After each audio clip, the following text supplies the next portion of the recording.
104.9 XFM, Ricky Gervais, Steve Merchant, Karl Pilkington's pressing the buttons. Yeah. We're playing some great moments from the last 3 weeks. And some great records, Steve, from the last 2 weeks. That's true enough. Yeah. We're not actually here today. What are you up to today, Rick? It's 8 hours earlier, so this is about 2 o'clock probably. Mm-hmm. So it's about 6 o'clock in the morning. I'm still in bed, mate. I'm asleep in my hotel room. Now, where are you? We're in LA. Los Angeles. Yeah. City of Angels. Rick. Yeah. City of Angels. Yeah, and so that's what we do. We're doing stuff like that. That's why we're not here. We're not here next week either. So next week is the best of this week. All right, so here's the first bit. The reason you became King of the Universe, of course, is because of your fascinating French bread anecdote. Oh yeah, come on the then. How did baguettes come about? If this is going to be someone cooked a loaf a bit wrong and said I can still make a sandwich out of it, I'm going to hit you. No. Go on then. Right, Napoleon, when he was at war and that with Russia. 1812, yeah. Yeah, all his soldiers were like, not used to the cold weather and that. So they said, take some clothes in your bag with you because it's going to be nippy out there. So they put all the clothes in the bag. Sure. They were told. It's Napoleon, for Christ's sake. No room for any food. You're joking. So couldn't they make some sort of like sandwich? No, it wouldn't fit because of all the clothes. You had to take extra gear. Sure. So, anyway, he said, I can see where this is going. Is there a baguette-shaped gap left in their holdall? They thought, let's make some bread that you can fit down your trouser leg. What? That's not true! No, it's not! I read it in Euston train station. I was waiting to go back to Manchester. Where did you read What, this? scrawled on the wall in graffiti? Yeah. Do you know the Was it also meet me here for cock fun at 12 o'clock? The upper cross sandwich shop, Euston station. It's on the wall. What do you mean it's on the wall? Do you know how it says, like, sail on at Dixon's, whatever? Yeah. Next to that, there was, like, a bit of information. Once you've read the stuff on Dixon's... I get information. There was a big thing about the history of the baguette. I read it and I thought, We got to make a sandwich we can spit down our trouser leg. But how can you march and fight with a huge piece of bread down your train? Although it would be intimidating. You see them coming, you go, sacre bleu, look at the size of them. They're big fellas. Well, blimey. I can't help but feel that could be a practical joke at your expense. Yeah. do that. Well, the Earl of Do you ever Sandwich... question anything you read? If it's printed up, is that, Yeah. like, fact for you then? Well, it's not funny. I mean, if they were trying to be funny, it's like... it's not, is it? So it's information. Have you heard us? Things sometimes want to be funny when they're not. That's exactly what happened with the sandwich. The Earl of Sandwich wanted something he could fit down his pants. And it was those triangle cut sandwiches wrapped in cling film were perfect. You might be right. You might be right. I am. Because the Cornish pasty, so they could drop it down the mines, isn't it? Is it? They wrapped it up they wrapped up like meat and vegetables in pastry, and they sort of crimped it, and it was like and they dropped it down the mine, so, yeah, that's how that came about. And bagels were originally made so that people could play hoopla, but then eat afterwards. I don't know if you're aware of that. That is true, Carl. Well, anyway. Call my bluff. Is that true? Yeah. They're all true. They're all true. Yeah. Tell your kids that when you have them. Yeah. If they're still alive in a million years. Well, it might be true. Can someone confirm that baguette fact that it was so Napoleon could stick it down Not him. his trousers? Not him, his soldiers. His men. Yeah. Fascinating information. Fascinating bread information, Carl. Radiohead. Yeah, now this is my song for the lovers. It's a beautiful track. It's Let Down off OK Computer. It's one of my favourite Radiohead tracks. It's lovely. Right, set the tape going now if you want to tape these songs. And just remembered recently, actually, I was on a train coming back from hometown Bristol, and I was on the train, and this girl walks on, good-looking girl. I thought, hey up, a largely empty carriage. I'm thinking, my luck's in, because I take every opportunity, Carl. That's the thing about me, I don't choose. She was a good-looking girl. She sat down. I thought she sat down right near me. I thought, brilliant. As this guy comes up behind her and says, I think it's probably a boyfriend or something. Sits down next to her. And I listened in on the conversation, obviously, because I'm pretending to read. It was very clever. I read the same page for hours, so I was pretending to listen. I was listening, but pretending to read. And I realised that it's not her boyfriend or anything. It's just some guy she's met on the platform. And I'm thinking, brilliant. If she's the kind of girl who's just going to start talking to someone, on a platform, on a train, brilliant, I'm going to be in here. Because he was only going one stop. So I'm thinking, what's the worst that can happen? He'll nick off, I'll get chatting to her, and who knows, I could join the Is there a train equivalent? Foot High Club. The Foot High Club, brilliant. And so I'm excited, I'm listening in. And it turns out that they're both kind of graduates who've just finished university, or they're coming to their finals or something. And they're chatting away, and he's making a couple of witticisms, and she's kind of tittering at his jokes. I'm thinking, well, I'll tell you this, if she's laughing at this kind of material, I am going to blow her away, with my kind of anecdotes and wry observations, It was weak stuff, I got to be honest. Really? He was coming out with nothing. He was running on empty, as far as I'm concerned. Yeah. And she was loving it. So I'm thinking, brilliant, I'm going to be right in here. And then they get moving on to higher brow things, and I think she was going to study kind of Marxism or something like that, or communism, something. And she was asking him, by way of conversation, she was asking him what he knew about Marxism, And he was fumbling for his vague knowledge of it that he had in his life. And I'm just sat there thinking, come on, love, in any given capitalist environment, the proletariat will revolt against their oppression by the bourgeoisie, and after a brief period of socialist rule, emerge as a classist society governed by community cooperation. Well, if that sort of talk wouldn't get a woman hot, I don't know what you'd use. If Marx and Engels is not going to get a woman sweaty down below, then nothing is. Then my name is You're not just Steve biding your time. Exactly. I'm just going to go in for the kill any minute. Yeah. So anyway, it comes to his stop. Right, he gets up. I'm thinking this is a piece of cake, and he gets off, and off he goes. He walks off, and I'm thinking brilliant. And I thought, I'll wait. I'll wait till the train's pulled away. I'm not going to leap in straight away. No. And he comes back along the carriage, and I'm thinking, hang on a minute. He goes, listen, do you mind if I give you my email address? Oh. Right, and if you want to get in touch, email me. I'm thinking, come on, you loser, get off now. Save your face, please, before it's too embarrassing. And she accepts the email address because she obviously doesn't want to hurt his feelings, whatever. I'm thinking, fair enough. She's a good woman. I'm liking her. I'm loving her. I'm thinking that's my kind of girl. So anyway, he gets off. I'm sat there, the train pulls away. I'm thinking, I'll wait a few minutes, I'll just, give it some time. Her phone rings. It's her friend on the phone. And she starts saying, and I was listening in, and she was going, just met a guy on the train. I'm thinking, that's true enough. She goes, he was a good-looking guy. I thought, you're having a laugh, love. To be honest. Because I was looking at him, and she said to her friend, he looks a bit like tennis player Boris Becker. I thought, you should be so lucky, frankly, because I saw him. He had awful facial hair, if that's what makes him look like Boris Becker. Terrible little goatee beard. It was laughable. I thought, I don't know. And then she goes to thing, and she's like, I met him, we got chatting and stuff, and she was going, it's not often that you meet someone, generally in life, who's, kind of thoughtful and intelligent and funny. I thought to myself, I'm not even going to waste my time with you, love. Frankly, if that's what you thought of him.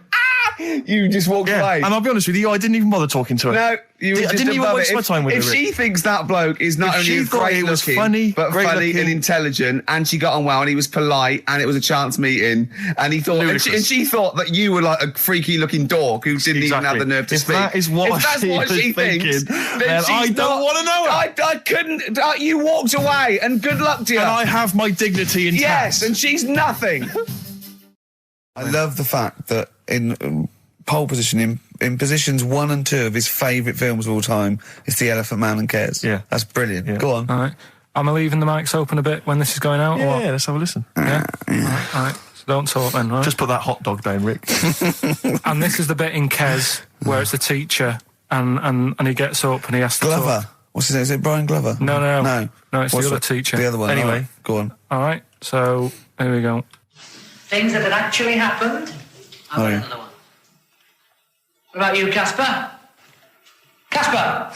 All right. All right? All right. You haven't been listening to a word I've said, have you? Yeah, I heard some of it. Yeah, you. Some of it? Just. Stand up. Always somebody, isn't there, eh? Right, now you're going to tell us a story about yourself. What sort of story? I want you to think of an incident that's happened to you sometime in the past that is true and that you think will interest the rest of the class. All right? Right. What about I work on a radio show at the weekend. Well, are you going to tell us about it?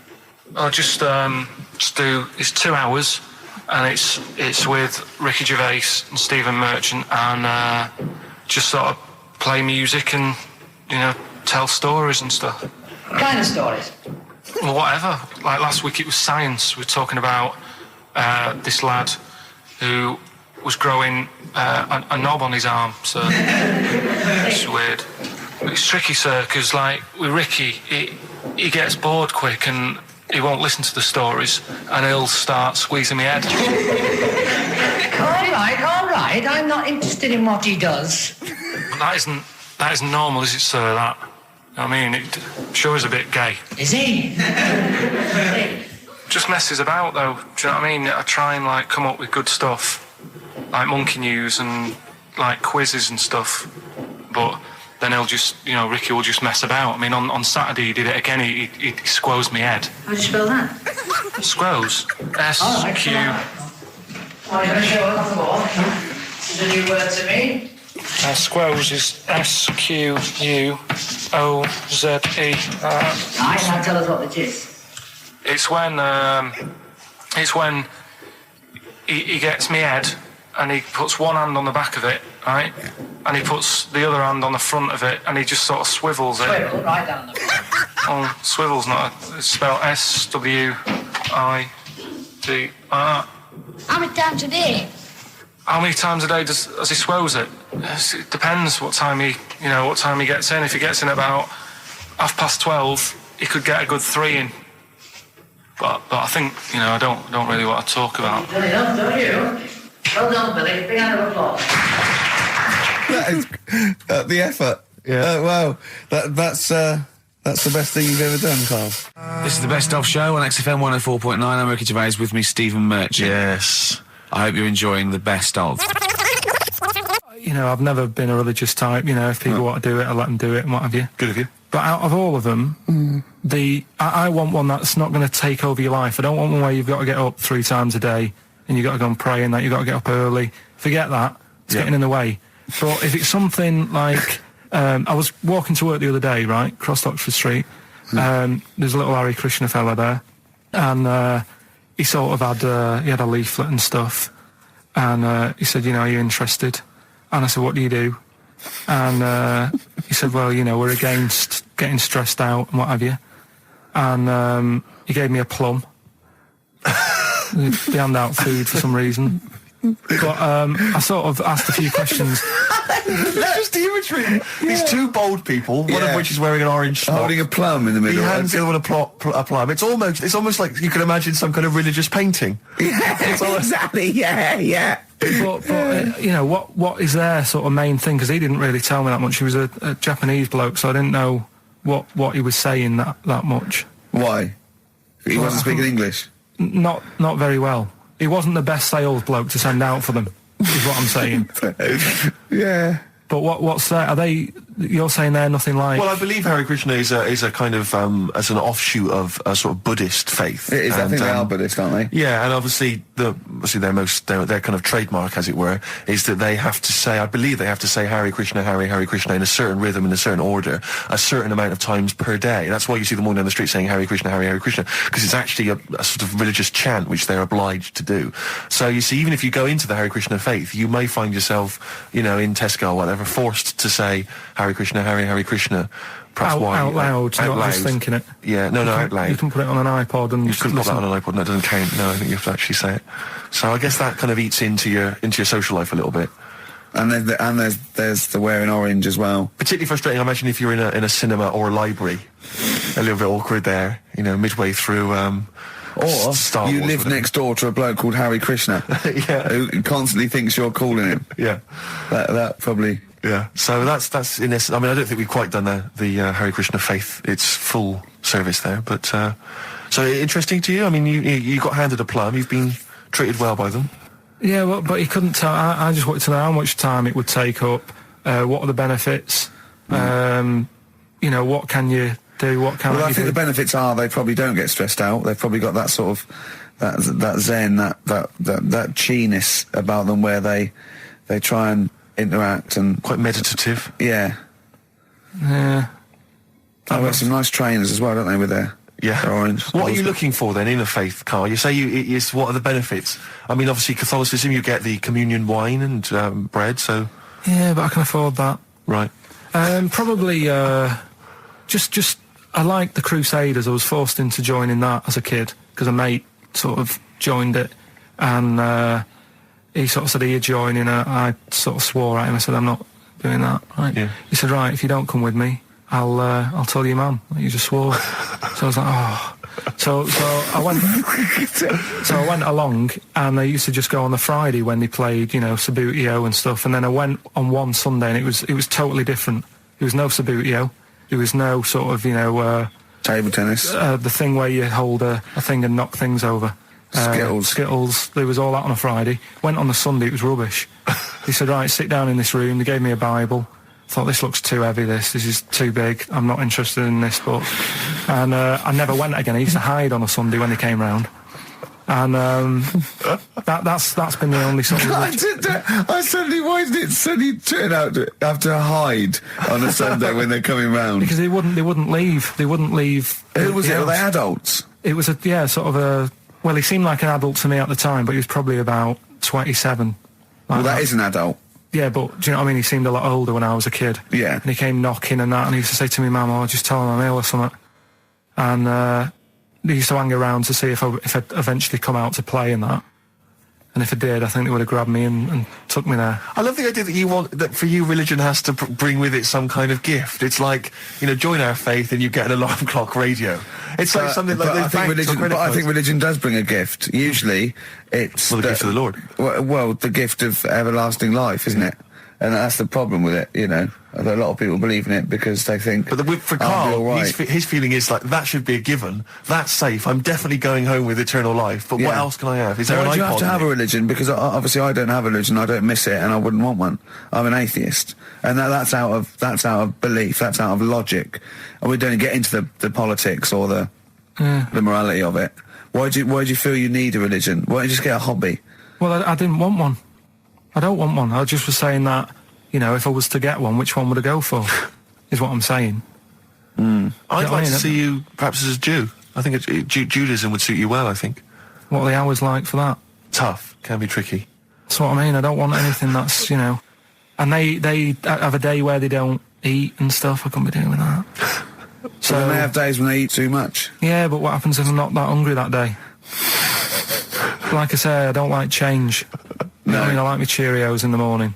I don't.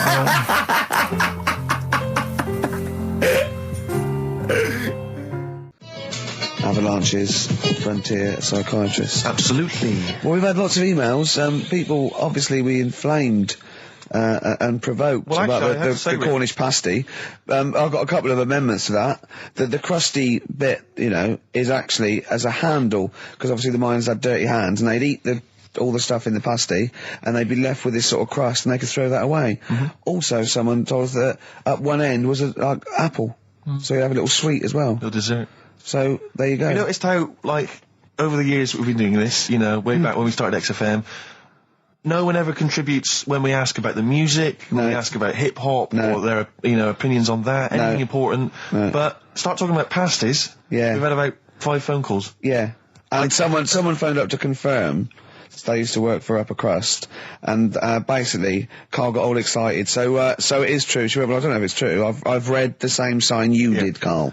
Interestingly, there's an email here that says, which basically offers a history of the baguette, and talks about after the revolution, the government decreed that all of France must eat the same bread, and it was up to the bakers to bake this bread of equality. And then Napoleon kind of made sure it was a particular, he kind of set in obviously on the bread you can eat anything you find in the garden, frogs, snails, bits of horse, but squid. The interesting thing is, Rick, that there's no mention of sticking it down your trousers whilst going to war. The French have tried to keep that secret for over 100 years, it was Steve. only the upper crust people. Nearly 200 years, that is a top secret. Somehow Euston Station upper crust got hold of a document, left behind in an old sea chest, possibly Napoleon's, could have been Josephine's. Unfortunately, jotted it down. He's kicking himself now. Oh, Secret, I cannot believe I left a note. If he talked like that. He did. He did that. Yeah, he talked English, but in a very funny French accent. Do you remember, there was one thing that, talking about funny French accents, you remember Allo Allo? Yeah. Remember,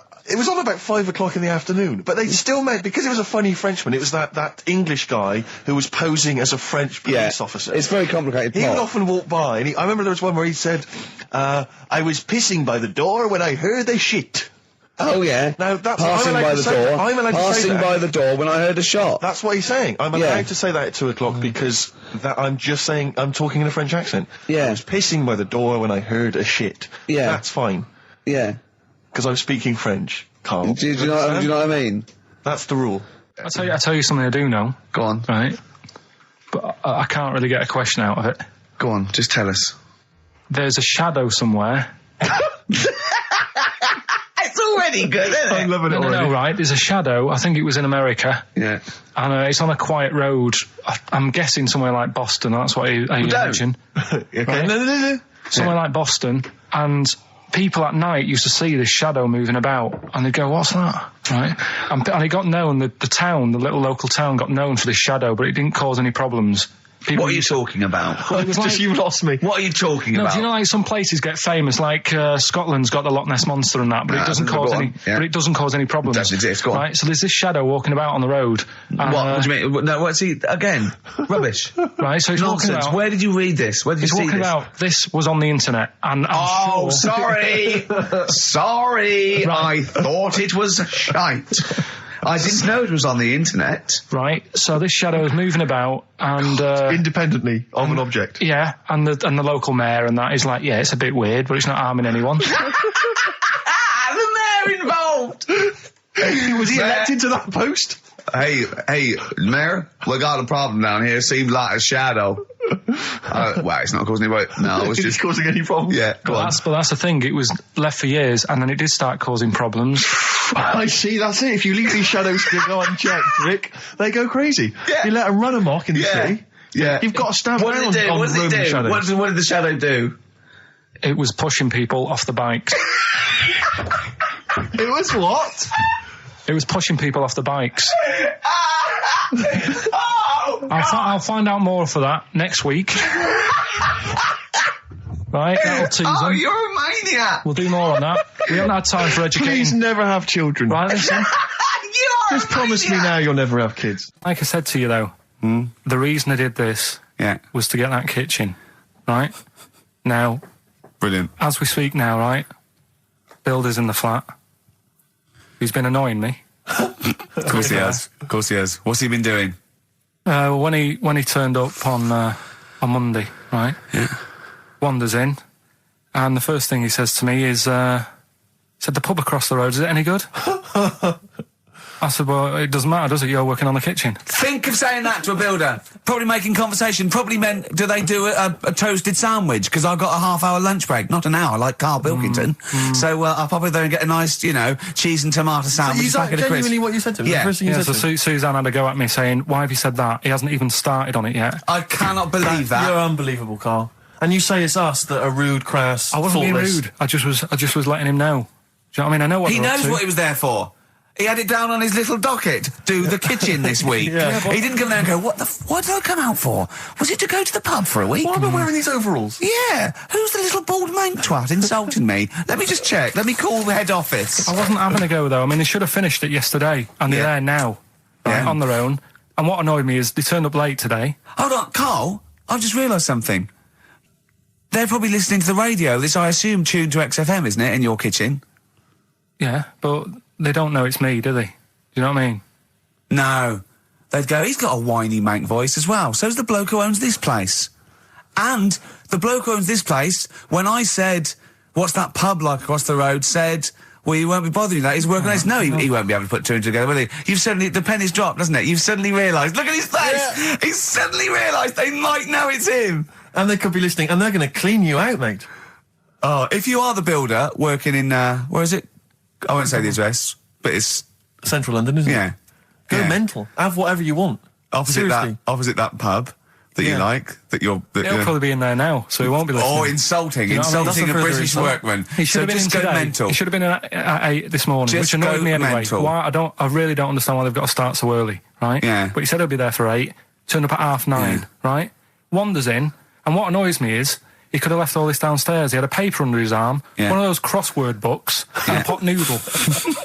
Now, I'm not being funny, but most of them take quite a bit of time. A crossword book, he's not happy with just the one that's in the paper. If you're listening, if you are the builder that's listening now, doing Karl's flat, what about pissing in the laundry basket. Okay, 104.9, Ricky Gervais, Steve Merchant. We're not actually here. It's the best of. Look at his face. It was really light, right? We've had the parrot, right? These are things that I found. Found the parrot, right? I've told you about the dog in the car wash. Right, you didn't tell me about that. You said there's a car wash for a dog. That's all you told me. Yeah, the but parrot, you said there's a parrot. What? It's a problem at funerals. Yeah. That's nothing. That's nothing. That's nothing. Do you understand? And They used to eat cats. what else have we got? There's an elephant in India with sore feet. Why? There's an elephant in India with sore feet. Now I'm interested. Why? Tap dancing. Why? I didn't write that He's much trying down to about break it. Roy Castle's record. He's still going. Go on. What is it? What is it? Think. It's an elephant, and it was really old. It was about 76. Right. And it had sore feet because it's old, and They don't make stairs and the that big, roads, do they? roads are bad and that. Yeah, go so they said, "What are we going to do?" And the town was like, "Oh, you know, we're used to seeing it around. It's part of the thing. You know, we don't want it to have sore feet." Yeah. So they got some slippers made for it. And it had like a picture of the elephant looking happy wearing some slippers. I love him. I love Karl, his world. Think of it. Where did you see this picture? That was on the internet. Right. That's a lesson, though, for any elephants listening. You know, don't wear stilettos to work every day, because you can do your feet in. So that it's But don't elephants have really bad memories? no, they're really good memories. Oh, do they? Yeah. Oh, well, that's good then. No, I just thought they'd forget where they put them. I thought there was something about elephants having bad memories and that. It goes on. Where's my slippers? Yeah. I'm sure I left them by the test. So sorry, there's an elephant walking around wearing slippers. Yeah, that's in What India. kind of slippers? Those sort of old man ones with the sort of checkered well, round design. ones, I imagine. Yeah. Big round ones. There was that going on. And is it happening? Is it happier? I mean, does it feel more Yeah, satisfying? it looked it. Did it look? How can you tell? How can you tell for elephants, please? What else is there? There was a woman who's had a breast insured for 150 grand. Right. Okay. Any Okay, more what? information there? What? Third party fire and theft? Don't know. It had a picture of her with them, like, you know, out. I just thought, yeah, he should get them covered. He's done another real joke. Brilliant. That's a proper joke. He's done. Look at his little face. He smiles. I'd like to see you on one of the sort of TV panel games. If they could bring back sort of celebrity squares, Yeah. he'd be amazing as the centre square. Oh, that would be Wouldn't that be incredible. extraordinary? Or on that countdown in Dictionary Corner. I imagine him in Dictionary Well, Corner. I've come up with cat. If that helps at all. Yeah. Memblent. Yeah, what does that mean, Karl? Just anything you want it to mean. What I've got, there's a dog that's got a cough in Singapore because it smokes 20 a day. Right, okay, another one. No, it's the last one in it, so Yeah. we'll save it. The last one we've got is last week when I did Do We Need 'Em, do you know when I called up one of the museums, in a science museum? Yeah, are you talking to me? Yeah, I'm just saying, I wanted to tell you before when the song was on, but you're so busy listening to it. Yeah, I've got was I so busy listening to a song I was playing? Yeah, but we're doing a radio show, aren't All right, we? what's your point? Well, I just wanted to say, she emailed in to say I got her name wrong, so I'm just apologising for that. What did you call her? I think I called her Jessica. What was her name? I don't know, I've got it on email somewhere. This is not an apology. No, I'm You've just got saying. it wrong You've again! not even said her real name. How is that an apology? Well, I remember I read the email, so yeah, I Who are you apologising to? I think her name's Jackie, I think. Oh, you've got it wrong again, haven't you? Well, anyway, and she just said if you want to see dinosaurs and that, go to the museum. You were complaining about that as well, weren't you? You went to a museum and there was too many dinosaurs. He said you just need 4. No, well, Steve, have you been to the one in Knightsbridge? I think this so. one that I called up, right? It's nice. You go in, you get a good collection of stuff. You walk in, there's 3 or 4 dinosaurs. You've had enough, right?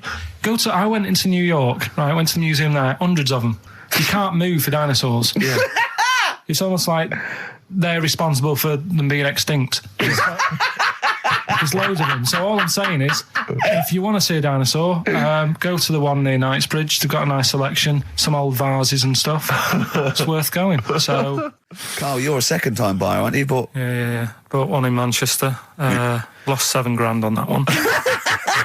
well, don't buy in Manchester. No, it's a good flat. It's just it wasn't. I didn't buy it to sort of make money. I thought I was going to be living there like all my life, and then a job came up here, and it was like, oh. You bought your first flat in Manchester. You assumed you would be living there for the rest of your life. Well, I wasn't in a rush. Play record. You're an idiot. Hang on a minute. So have you got a property portfolio? Have you got the 2 houses now? No, I've got rid of that one. Oh, you sold that one? Got this at a flat. £7,000 Got loss. this flat. I'll tell you something that is interesting. Hold on, though. What? £7,000 lost. Yeah. It's a flat in Manchester, but it could only cost about £8,000 anyway. Right, Steve, something they do now, right, they've got to do by law when you're buying, right? I was looking at one in London, right? It's haunted. They've got to tell you now. Right, don't talk shit. I'm telling you Play now. a record. I'm telling you now. Yeah. There's no such thing as ghosts. That is ridiculous if that appears on a legal document. Right, if there's anyone who sells flats and that, does that for a living. Yeah. Right, email in, Yeah. because I'm telling you now, that is a fact. She sort of dropped it in. I said, oh, nice feel here. And she said, yeah, well, that'll be the ghost. Just dropped it in, that's all they've got to do. And then I was like, what? And they went, oh, yeah. That's all I've got to do, is it? So that's the legal thing. Did you drop it in? So in court you go, did you drop it in? Yeah, I dropped it in. Play a record, you're an idiot. Did you have to have that thing done where they say, what side do you wear your member? What side you dress? They don't say what side you wear your member. That would hardly be a euphemism, would it? So they say what side you dress, sir. It means what side your little John Thomas leans, doesn't it, on rest, usually to the left, isn't it? Your little left testicles. If I said to you now, what side do you wear? Hang on. Do you know? It would be left. It would be the left. That's what I mean. If standing there, right, with nothing restricting it or holding it in or holding it up, right, it sort of leans. Your one ball is sort of like slightly back and lower, isn't it? And your little John Thomas rests there, so it's left. And the reason they ask it is so they don't put the tape measure up on the left and squash your willy or touch your willy. So it's nothing to do with like, well, you'll need a bit more room of sort of more material on that side, or. Well, no, I don't think they compensate. It's just when they when they stick that up into your groin, they don't want to come in contact with your little. The thing is, I don't know what side I wear stuff on. I just sort of pull my pants up and wherever it wants to go that day. But maybe it's not big enough to sort of make any, real decision. But like now, I'm sat here right with my jeans on. I don't know where I am. Well, that's clear from hearing you talk. No, but what I mean is, if a fella said to me, "What side are you? What side's your member on?" Member. What is this? What is this? The use of the word member suddenly? I'd go. Well, it's not. It's usually not appropriate. And also, I imagine in the old days they had big baggy pants that used to sort of like hang down. And now, like with those stretchy boxers and briefs, it's sort of held up in a nice little, neat little parcel, isn't it? So it's probably not appropriate. It doesn't come in contact with your little snake. So, Did you ever? What have you ever heard that? Are you telling me a tailor has asked you that and you went, "What do you mean, mate?" No, I've never. I've not really had one made to measure. I had one made when I was a kid, but since then I've sort of bought a suit off the hook. But when you were saying about buying a suit, I know that question sort of crops up, and I don't know what the answer is. It just annoys me the way I don't know. There's no surprises anymore. Do you know what I mean? People know. What do you mean? He's going to go, right, I'm going to measure you now. Which side shall I measure? Go, well, pot luck, go on, have a look. Right, there you go. Oh, you got it. You checked me out. What do you mean there's no surprises anymore? What are you talking about? Everything you say is a surprise. Everything you say. Every opinion you have is a surprise to me. What I mean is, why aren't people just happy just to go, well, depends, doesn't it? I'll just pull the pants up wherever it wants to go. I'm happy. What do you mean? Why is this such a big issue? But Karl, when they ask you this question, they're not making a note of it somewhere. It's not statistical research to find out what the kind of common leaning is. It's a question so he doesn't touch it when he's using his tape measure. Just be careful. But he is being careful by asking the question. But what's wrong with him touching it anyway? It's only like a slight. Fair enough. But if he just sort of, knocks it a little bit, you can just go. Do that again? To me, it's the same as the prostate thing. It's just happening all over again. But the doctor doesn't go, oh, what side's your arse on, sir? Trying to avoid the arse. He wants to go, he knows where your arse is and he's aiming for it and he wants to get it up there. He's aiming for it for a good cause. This little fella's going, well, I've got to measure his leg. I don't want to touch the knob. I'll just ask him, sir, do you mind telling me where your cock is so I can avoid it? It's a big difference. But like I'm saying to you, I'd have to have a look first to let him know. I don't know where it is now. I don't know. It could be the left, could be the right. Are you telling me you don't know where your knob is without now? looking? Well, what do you mean without looking? How could... Well, you're saying it as if like... Should we have a guess? Well, have a look and tell us where it is. What are you wearing? What sort of pants are you wearing? I've got my jeans on. But you got pants on underneath them? Yeah. What are they, briefs or boxer shorts? Boxer shorts. Boxer shorts. Well, it's probably free, but the jeans are probably strict knit. I think it's probably either in the middle, dressed in, or just slightly to the left. Have a look. We'll tell the listeners after the break where's Karl's knob. It's a good competition. Oh, brilliant! We've got to send this to the Sony Awards people. Well, big question. Where was Karl's knob? That's what people have been hanging on for. Yeah. Where was it? Well, I can't believe people have been texting in. Hey, what, guessing where it is? People saying, is it in the middle? Is it in the left? It cost them 10p. It cost them 10p to find out. Just wait, I'm going to give out the answer. You don't win anything, right? Like, strike it lucky. Right? Bottom or middle? Right. It was to the left. Oh! Yeah. I went with the right. That's annoying. See, I thought it would be to the left. If not, maybe if it was all scrunched up, sitting down on your lap, right, it might just pop up to the middle. Just pop out. Like, you know. Well, next week we'll be finding out where yours is. Where's Ricky's bollocks? 50 Cent in Da Club on XFM 104.9. We're playing our favourite singles of the year. Yep. And we're looking back over some of our favourite clips of the year. Right, Karl, it's a questionnaire about happiness. Oh, yeah. There's one person... Well, that should answer it right where. The first question, Karl, on a happy scale of 1 to 10, where are you on the happy scale? Is it at this moment or in general? Well, I would say generally. Okay.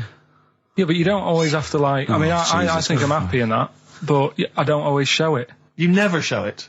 No, but it doesn't mean I'm not happy in that. Like, I'm all right at the moment. I'd say I'm probably on a... It's probably on about an 8. I was probably about a 9 when I woke up, right? And then sort of fell out with Suzanne over her haircut. Yeah. Right? She went for a haircut and came back with something that I didn't like. Sorry, what did you say? So when your girlfriend walked to the door, she had her hair done, you said, I don't like it, alright? She could tell by the look on my face. But don't you say, no, I'm happy with it, I just can't tell. I'm loving it. Because then she might have it done again. Oh, Karl, I just cannot get over you. I really can't. No, but you haven't seen it. Right? So then I was fed up, but then I thought... Sorry, what authority have you got to talk about haircuts? Yeah, you had the, officially from a barber in Manchester above a railway station in a shack, it was £2 a cut, told you had the hair of a Chinaman. Well, you wish you had the hair of a Chinaman now, you got no hair. You're a little bald mank with your mouth open, so don't... Is she listening to this, Suzanne? Sitting at home with a woolly hat on? I don't know. But she knows now, doesn't she? What did you say? What words did you do about it, though? I just said you look like someone out of Slade. Interestingly, that's what I look for in a girlfriend. Oh, God. Which one of Slade? That one with the funny... Not Dave Hill. Yeah. The one with the crooked fringe and the goofy... She had her teeth done as well, did she? She had 2 front teeth put in. Dumper. So anyway, So prior to that, you're on a 9. Then you saw the haircut, you're on an 8. Yeah. Yeah. And now then, what you on? I'm probably on about a 6 at the moment. Why? What's happened?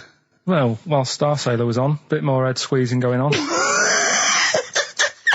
So, yeah, about a 5 or 6. So generally speaking, what would you say you're on? About 4. You're on a 4 for normal. Alright. What would you give someone who wasn't very happy? What would you give them? What are you thinking, Karl? Depends why they're not happy.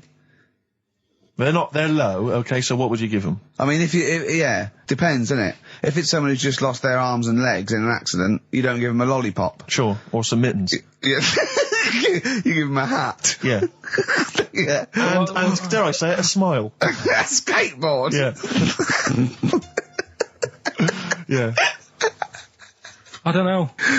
You don't know. You got to answer the question. Alright, so hang on, let's assume that you've upset your girlfriend because you slagged off her haircut. What are you doing now to go and make her happy? How are you going to cheer her up? And not buy her a baseball cap? I don't know yet. I haven't thought about it because I've got this to sort out, haven't I? So when I get home, get her some gel or something. Oh, God! Oh, Christ. So, would you like to start on your, to Steve, because I've heard all these. Well, we won't do them all. Well, we'll start off with the Mr. Freeze. Tell Steve the story of Mr. Freeze. This is the first time he nearly died. This is the most serious of the lot, really. So, what it was, do you know, like, don't know if your mum and dad did the same thing, but like they do the weekly shopping on like a Friday. Yeah. So when you got to Thursday, there wouldn't be much stuff left in the cupboard. It'd just be like, you know, your Jacob's crackers and stuff like that. So when they'd been to the supermarket and they came back, I was like, you know, what's that saying? Like a pig in. You know, I loved it. It was like loads of food coming in, loads of biscuits.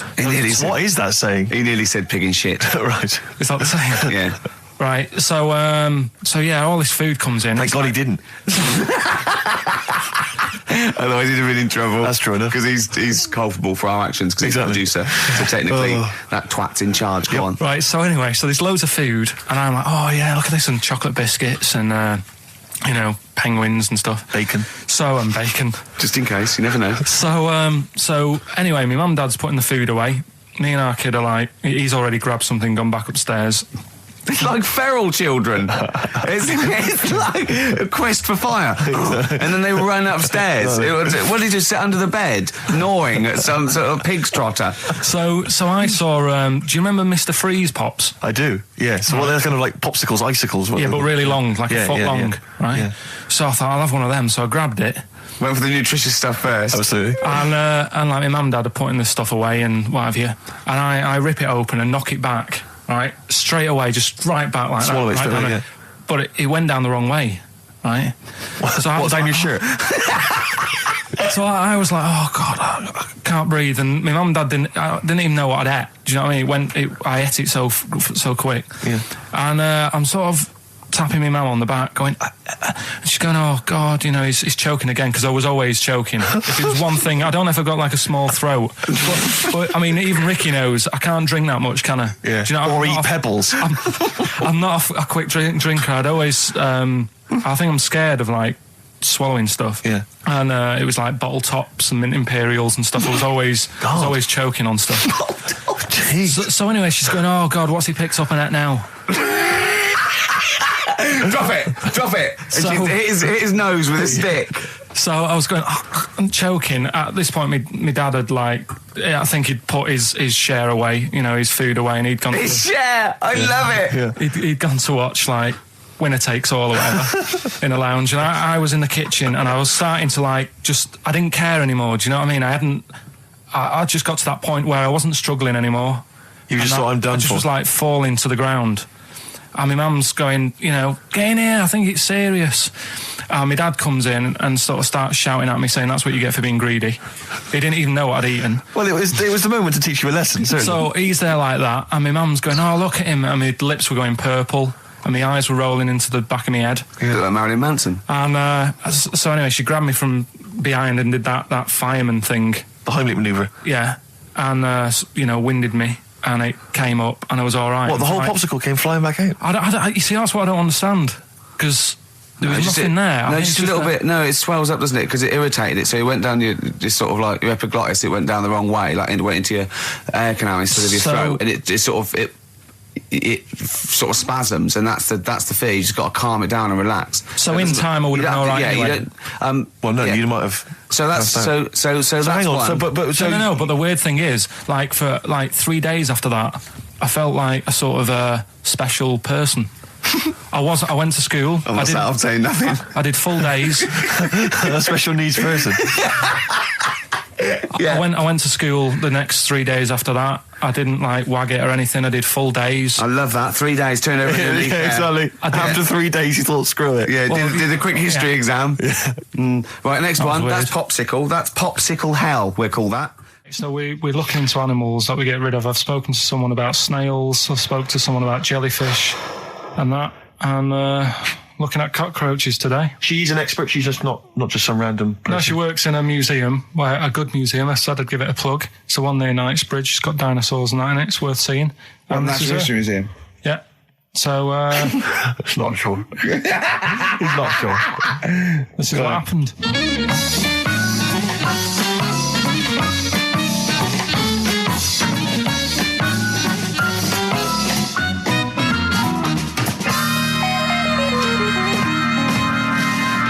Now, what I'll do, I'll tell you as much as I know, and then you can fill me in if I'm right or wrong. And then at the end of it, we'll get to the bottom of whether we need them or not. Okay. All right. So first of all, the first thing that I found out is that they have 18 knees. That's not exactly possible. They're insects, so they have 6 legs.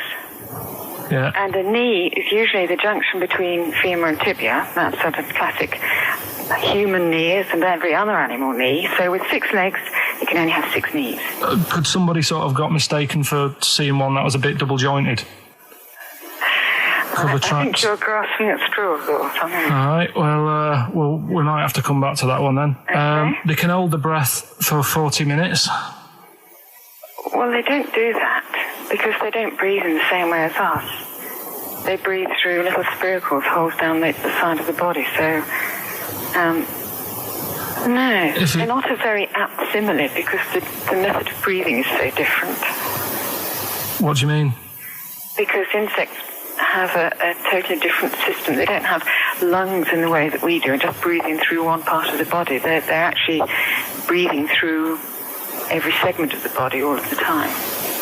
So even though they've got their mouth shut, they might be able to slide. Nothing to do with breathing. So only just feeding. So you see, maybe that's where someone's gone wrong. Someone's got hold of one and sort of taped its mouth up or something and got bored after 40 minutes and said, well, we'll call it right. It's a pretty unkind thing to do to an insect, even to a cockroach. Yeah, but it's all... Can't do that. Yeah, but... No. Pretty unkind thing to do to anything, even a cockroach. Something else I found out. Yeah. They can live for a week without an head. Well, that's true if they don't bleed to death in the process. But the weird thing is, when I told you that they had 18 knees, you seemed a bit sort of like, don't talk ridiculous. But then we're talking about an animal that can live without an head. So there's a little bit of truth in that one, yeah? Yes.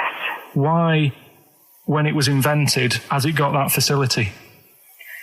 Say if someone said to humans, we could do that with humans, and, you know, if you lose your head in some accident, it gives you a bit of time to sort of go back to your family and maybe write them a note. You won't be able to have a chat, but write them a note saying it was my own fault and it was nice knowing you. Oh, well, that would be a useful facility, I agree. But cockroaches are great survivors. I mean, they've been around for over 300 million years. They're one of the most primitive insects. All right. Well, I've also... is it true that they do a lot of resting? Apparently they can sort of rest for 75% of the time. Rest? Yeah, they just sit about doing nothing. It's probably true of a vast proportion of the world's fauna. Well, I mean, maybe the 25% that they are working, they're really giving it some, so it might make up. They're probably searching out food and, they can slow down considerably. You can chill insects in the fridge and they'll become very, very quiet. You might think they're dead. Yeah, but I'm sure, you know, if we were sat in a fridge, you know, we'd go a bit quiet, wouldn't we, you know? Well, you might not know much about it, of course. Yeah, but... Not quite reading the right sources. Well, I've been using the internet.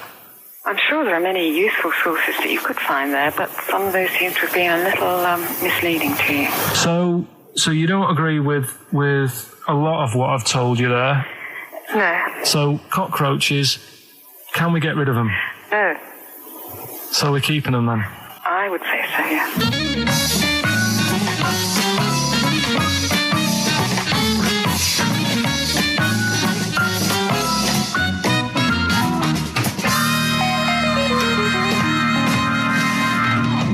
I think we should get her on more often because she sounds like she'd be a bit of an ally, really.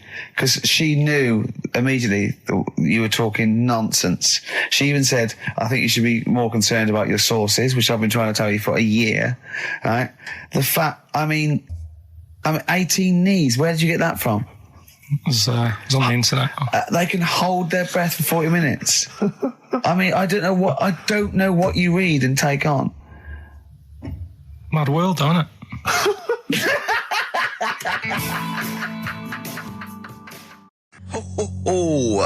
Placebo in this picture on XFM 104.9.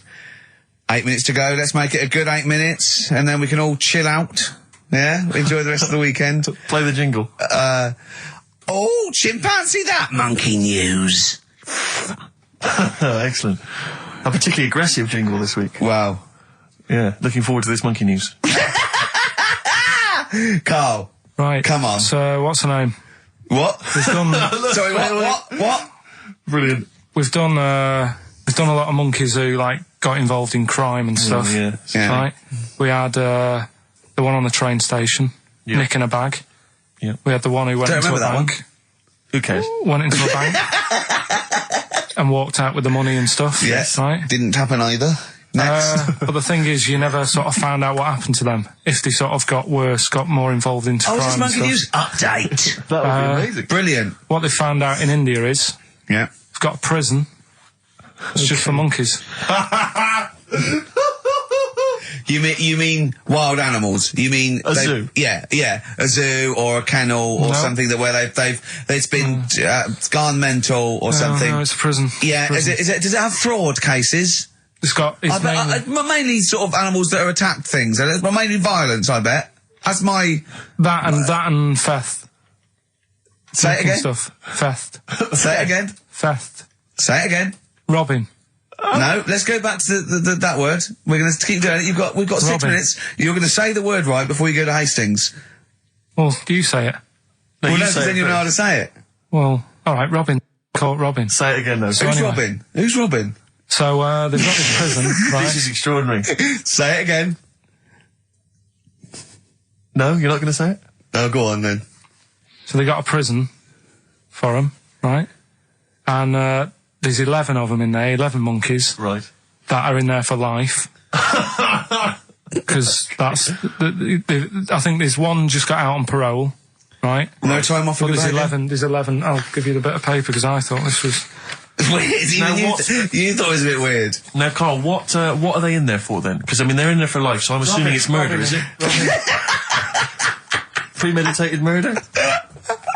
They're not crime bosses, are they? They're not... Are they prostitution and gambling? Are you sure they're not just the pawns and the head sort of like orangutans up a tree going, remember, you don't know me. You're on your own. If I go down, you're all coming with me. You take some of your gorillas down there and sort him out. Oh, the great banana robbery. I wonder if they get them. Right, go on then. Okay, let me see. Now, I don't know what source this is, as ever. Is it just a back of a fag packet found in a toilet? Well, no, I mean, someone's clearly... If this is nonsense, then someone's clearly gone to a lot of effort, because it does open with the headline, Parole Unlikely for Inmates of Monkey Prison. Yeah! Officials say 11 inmates at India's only monkey jail. Officials? Now, what kind of people work at a monkey jail? Where do you work? It says officials say 11 inmates at India's only monkey jail are unlikely to ever be released. The prison in Patilia houses monkeys apprehended by game wardens in Punjab state for thieving and attacking people. The Daily Telegraph reports how the monkeys at the prison in Montebello snarl and glare at visitors from their heavily barred cages. 2 monkeys were released a year ago after exhibiting good behaviour for 18 months in the jail. They have remained out of trouble.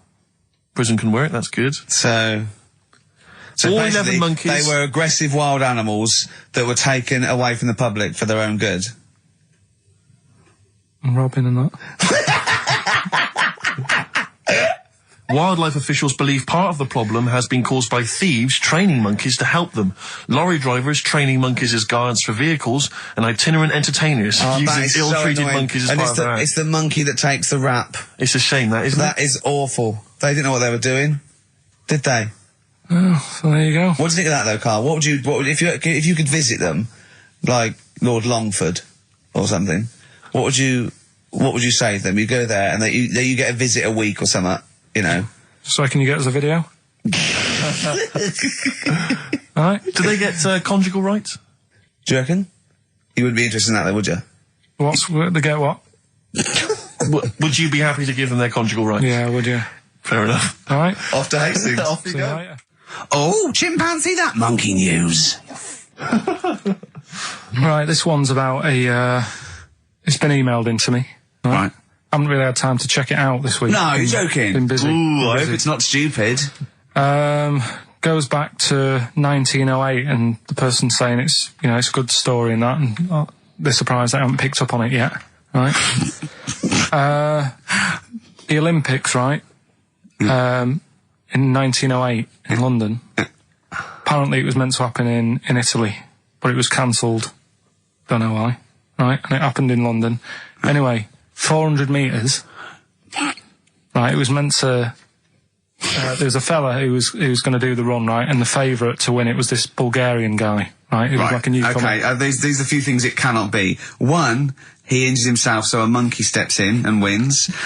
Two, he does a drugs test. It turns out that he is a monkey. So if it's either of those, right, I'm gonna go mad. So anyway, so the fella, right, this favourite, everyone's putting the money on him, thinking, yeah, he's going to do it. Is he hairy? Is this bloke hairy? So anyway, so the race happens. Yeah. And everybody's lined up, ready to run. And, you know, everyone's saying, yeah, he's going to win, he's going to win. Then suddenly, a bit of murmuring going on. People going, oh, what's going on here? Right. He's eating a banana. And there's a fella in the lane next to him. Yeah. Right? He's going up. Who's that? He doesn't look familiar. Oh, Christ, Karl. Right? Doesn't look familiar. Who's he? You know. Weird. What's going on? What's going on? What's going on? Yeah, what is it? What is it? Or who is it? I mean, not what is it? So they go in. So they say, well, he might not be that any good. Do you know what I mean? He might not be good. He might. It's just a bit short, and he's only 3'6", and he's hunched over on his knuckles. So I didn't realise it was fancy dress. Yeah. So I don't think he's going to be any good. No. So the race starts. Oh, he's put his finger up his arse. That's weird for runners to do that before a race. It's weird, isn't it? Yeah. Race starts. Yeah. The fella that no one recognises wins it. People go, what's gone on here? Yeah, sure. Do you know what I mean? We had our money on the favourite. What's gone on? Who is this guy? Yeah. Anyway, he stood up there, right? He's looking well happy. Yeah. He's lifting the trophy and everything. Right. Long arms. That trophy's higher than... So anyway... He's only 3 foot, but the trophy's 9 foot in the air with those long arms. I'm suspicious. Go on. They had the picture in the paper the next day. Sure. And everyone's going, yeah, he was fast and everything, but... quite hairy for a run. I'll tell you what. Quite hairy for a run. Because normally they shave themselves, don't they, to make them faster. And how did he manage it? It's really hairy and that. So anyway, he wins the stuff. He walks away with a cup. The people who are in charge of the running, or like the Olympic Committee, look further into it. Turns out it was a chimp. Right, keep talking. Right? No, don't keep talking. Shut up. This is monkey news. If you can't handle the news... It's news from 1909 and I haven't heard about a chimp winning the Olympics. Be quiet. What happened there then? 400 metres, right? Now the thing is... talk shit. The only thing was, it took so long for the Olympic Committee, right, to find out that it was a monkey. It was going going manic. It went into loads of races. It was picking up loads of like... No, shut up! Right? It became a celebrity. It was doing endorsements on TV. Don't talk shit. It said he managed to win the same race 4 years later in Athens because... How did he get to Athens? But it's a joke. They're winding you up, Karl. Weird. It's not weird. Right. I do not believe it. Well, that's okay. There's only 3 of them to go then. Right, because we're probably all leaving in 4 weeks' time, and that's the end, I've got to get onto a sort of mainstream radio station, because I don't think there's any other sort of tin pot place like this, is there? No. So I'm going to clear up my act a little bit. I've got an album from the Capital Radio Library, and it's the best punk album in the world ever. So if Cap's listening, I'm just going to show that I can do a mainstream... I'm going to play a classic song and I'm going to announce it and everything. So if you get a job on a decent station, you'll take me with you, will you? We're a pair. Brilliant. So, okay, here we go, right. If anyone's listening, just to show that I can do mainstream radio, okay? Well, that's all. Okay. Well, you're getting nervous. Okay. Come on. Shall I get a monkey and do it? It's alright. Okay. Well, that's about all there is time for today. You've been listening to Ricky Gervais with me, Stephen Merchant. Across the way, K-Man Pilkers. We're going all the way back now, a classic song from the late 1970s, and this is Devo with Mongoloid. Monkeys, Pleasant Valley Sunday, brilliant. XFM 104.9, Karl Pilkington. This show is monkey heavy, isn't it? It is monkey heavy. Karl, if you were president, would you sort of make it compulsory to maybe have a little monkey? Everyone has a little monkey of their own. Little chimps out and old age pensioners.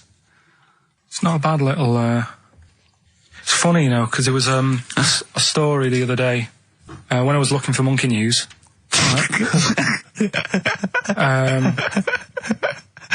There's a story about a couple who couldn't have any kids, right? There's something wrong with them, but they really wanted a kid. And they got some, dodgy email address where they could buy a baby online, right? It was someone who would have a kid, and you could buy it for $3,000 or something, right? Yeah. So anyway, they got picked, and they're like, brilliant, there's the money. Got the baby and everything, they were loving it. you know, playing with it and stuff. As it got older, Feeding it. it got airier. Oh, shut the Carl. Turned out it'd been sold a chimp. You maniac. You stupid mank twat. How on Don't earth? talk shit. That is as if... what? didn't know it. Oh, don't talk. Are you mental? You I love the fact stupid... that didn't make it into Monkey News. I know, yeah. Well, it's a bit sad though. We don't like to bring the bought... feature down. Yeah. But And anyway. how long was this into... it got hairier. They're born hairy. They're not born like humans then develop hair, because they go, hold on, we better get the chimp stuff kicking in now, because we're in the jungle. School photograph, they were like, hang on a minute. He looks a bit weird. Oh, you are just the rubbish. Mad, innit? Mad, innit? Mad, innit? Imagine, oh, God. But Just anyway. imagine if he was in charge. We did put him in charge of the country. Terrifying. Wouldn't that be amazing? Let him run the country. Just for a week. Or the mayor. What would you do if you were the president or the Lord Mayor of London or the Prime Minister Karl. I wouldn't do it like he's going to be offered it. David Bowie, Sorrow, on XFM 104.9. Nearly there, but, you know, we're working our way up to the grand finale. The bit where Karl spouts absolute nonsense from a dodgy source on the internet about a monkey who did something impossible. Let's cue up the jingle. Hang on. All right. Perfect. Oh, chimpanzee that monkey news. Right. Let's have a look. This one's from some woman, right? Yeah. And she was taking part in the London to Brighton bike ride, right? Lovely day, weather's good and everything. What year? She's just a couple of months ago. She's done all the training, right? Done all the training and stuff. Got a brand new bike for it. Got a little puncher outfit and stuff, all set for the day, right? It's a nice day. She sets off. They all start pedalling and that on the way to Brighton, right? So she knows the route and that. Got little headphones on, cycling along. Suddenly, Right, okay, I'll stop you now.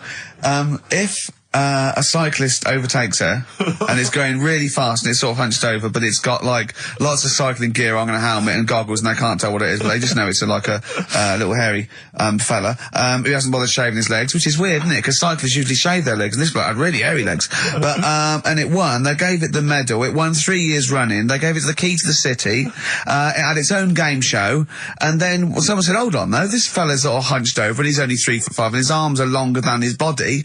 It's a chimp. If it goes anywhere near that, we're never doing it again." more monkey news next week. She's cycling So along. anyway, she's cycling along, right? And this tricycle. I couldn't predict that. There's always one element you can never anticipate.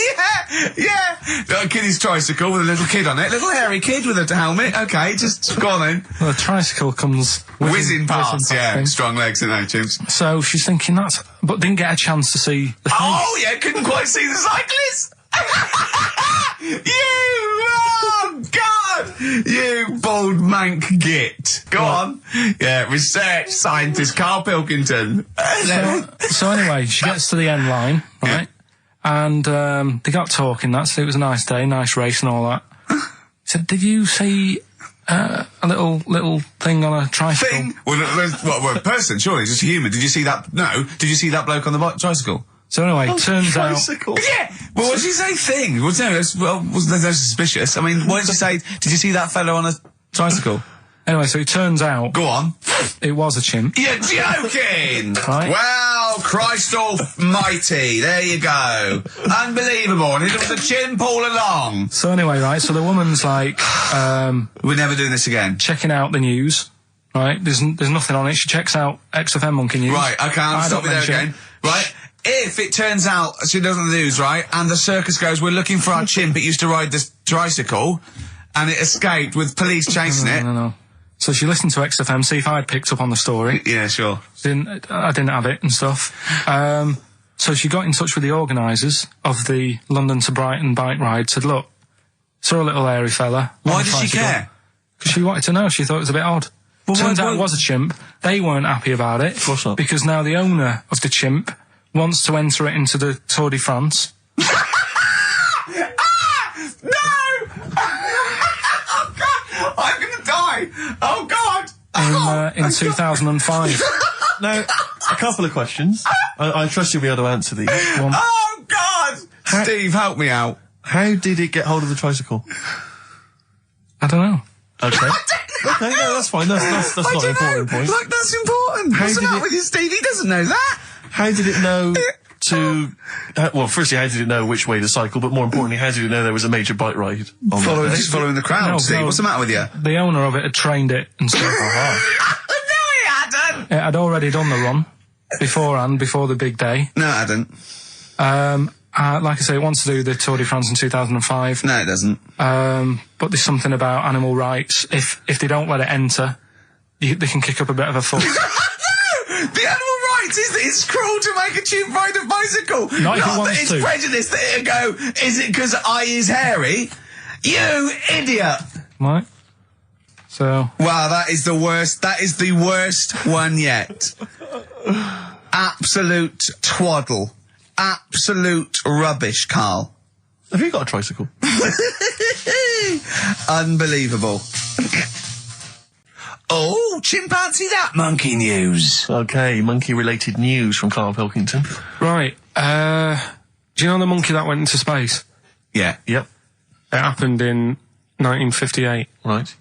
Now you know that. Yeah. Yes. What did he do next? What he did the do monkey do next? Yeah. One appearance on Celebrity Squares and it was like forgotten. Right. Yeah, cut a novelty record. Yeah, just like Rick Waller. I'll tell you what happened. He got back and all that. Got that. Heroes welcome. NASA sort of said, you know, you did a good job.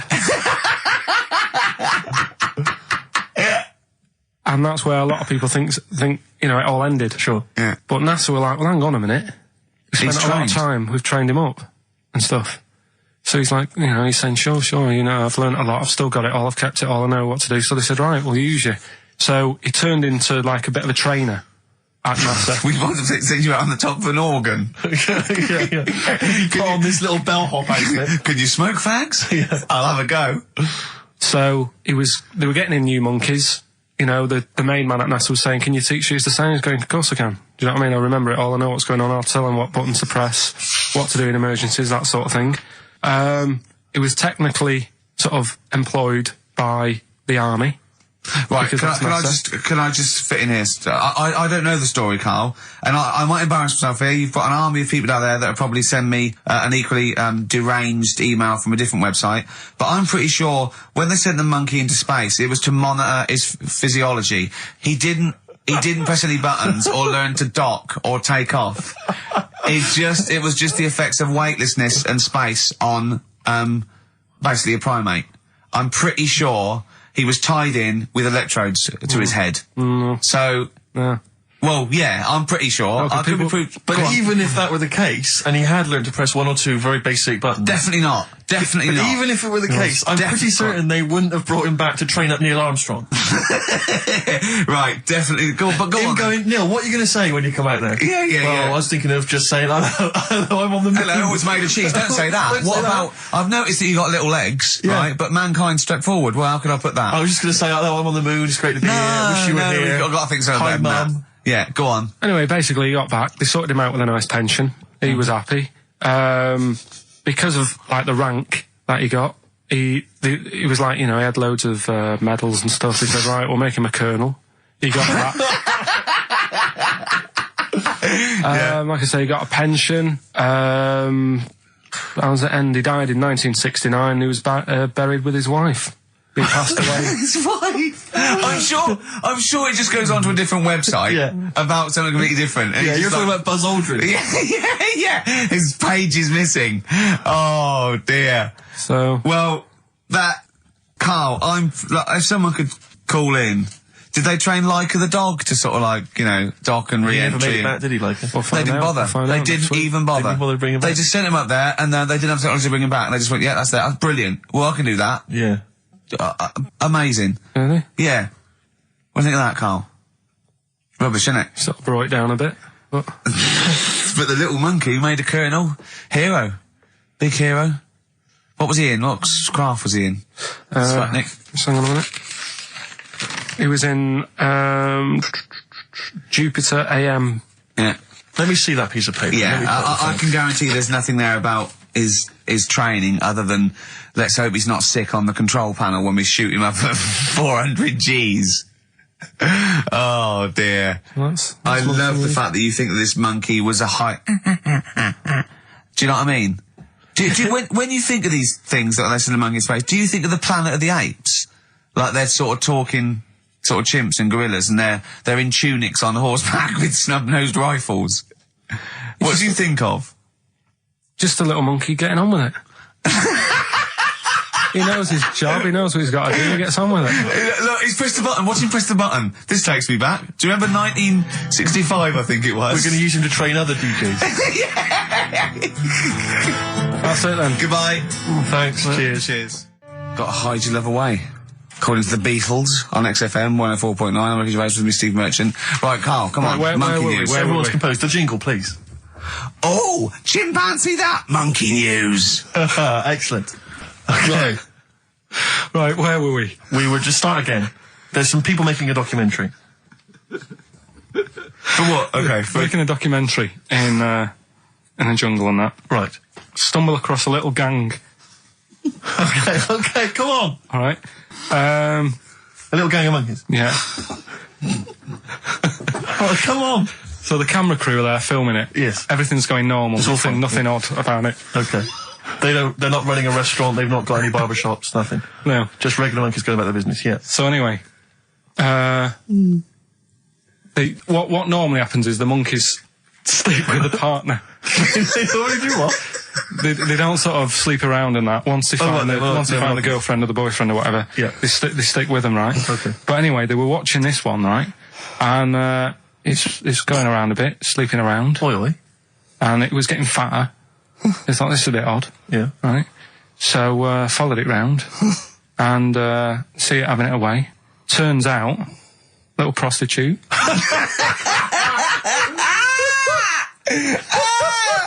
Oh, God! It's a little monkey prostitute. And it was getting fatter because it was charging them bananas. What a load of old rubbish. Charging them bananas! What was it, a boy or... It was a... Woman. Little woman monkey. That's the most extraordinary monkey news I've ever heard. Oh! That is genius! Has this documentary been televised? I don't think it's been on yet. No. And that's all the information you've got? Yeah. And is that's one banana for everything? Now, half a banana is for... Just oral? A paw job. Right. If you want full-blown monkey sex, it is 2.5 bananas. Sure. So, let's just play a song. Okay. Let's just play... Alright, well, this is our penultimate show, so we're back next week. We're going to make it a barnstormer, I'm sure, lads. I want 100% behind it, 110% next week. Alright, none of this giggling, none of this infantile giggling, like two schoolboys. Right. Alright, we're going to come back, we're going to have some quality monkey news next week. We're going to have all kinds of treats, I would have thought. Okay. Some great prizes. Alright, are we okay? Yeah, best show. Let's make next week the best show ever. Good luck. If you miss it, then you miss out. We're ending with a track from a couple of years back. I think it was 92, 93. Dinosaur Jr. Start Chopping. Play that. Start playing. Forget Start Chopping. Start playing. Alright? See you next week. Yeah.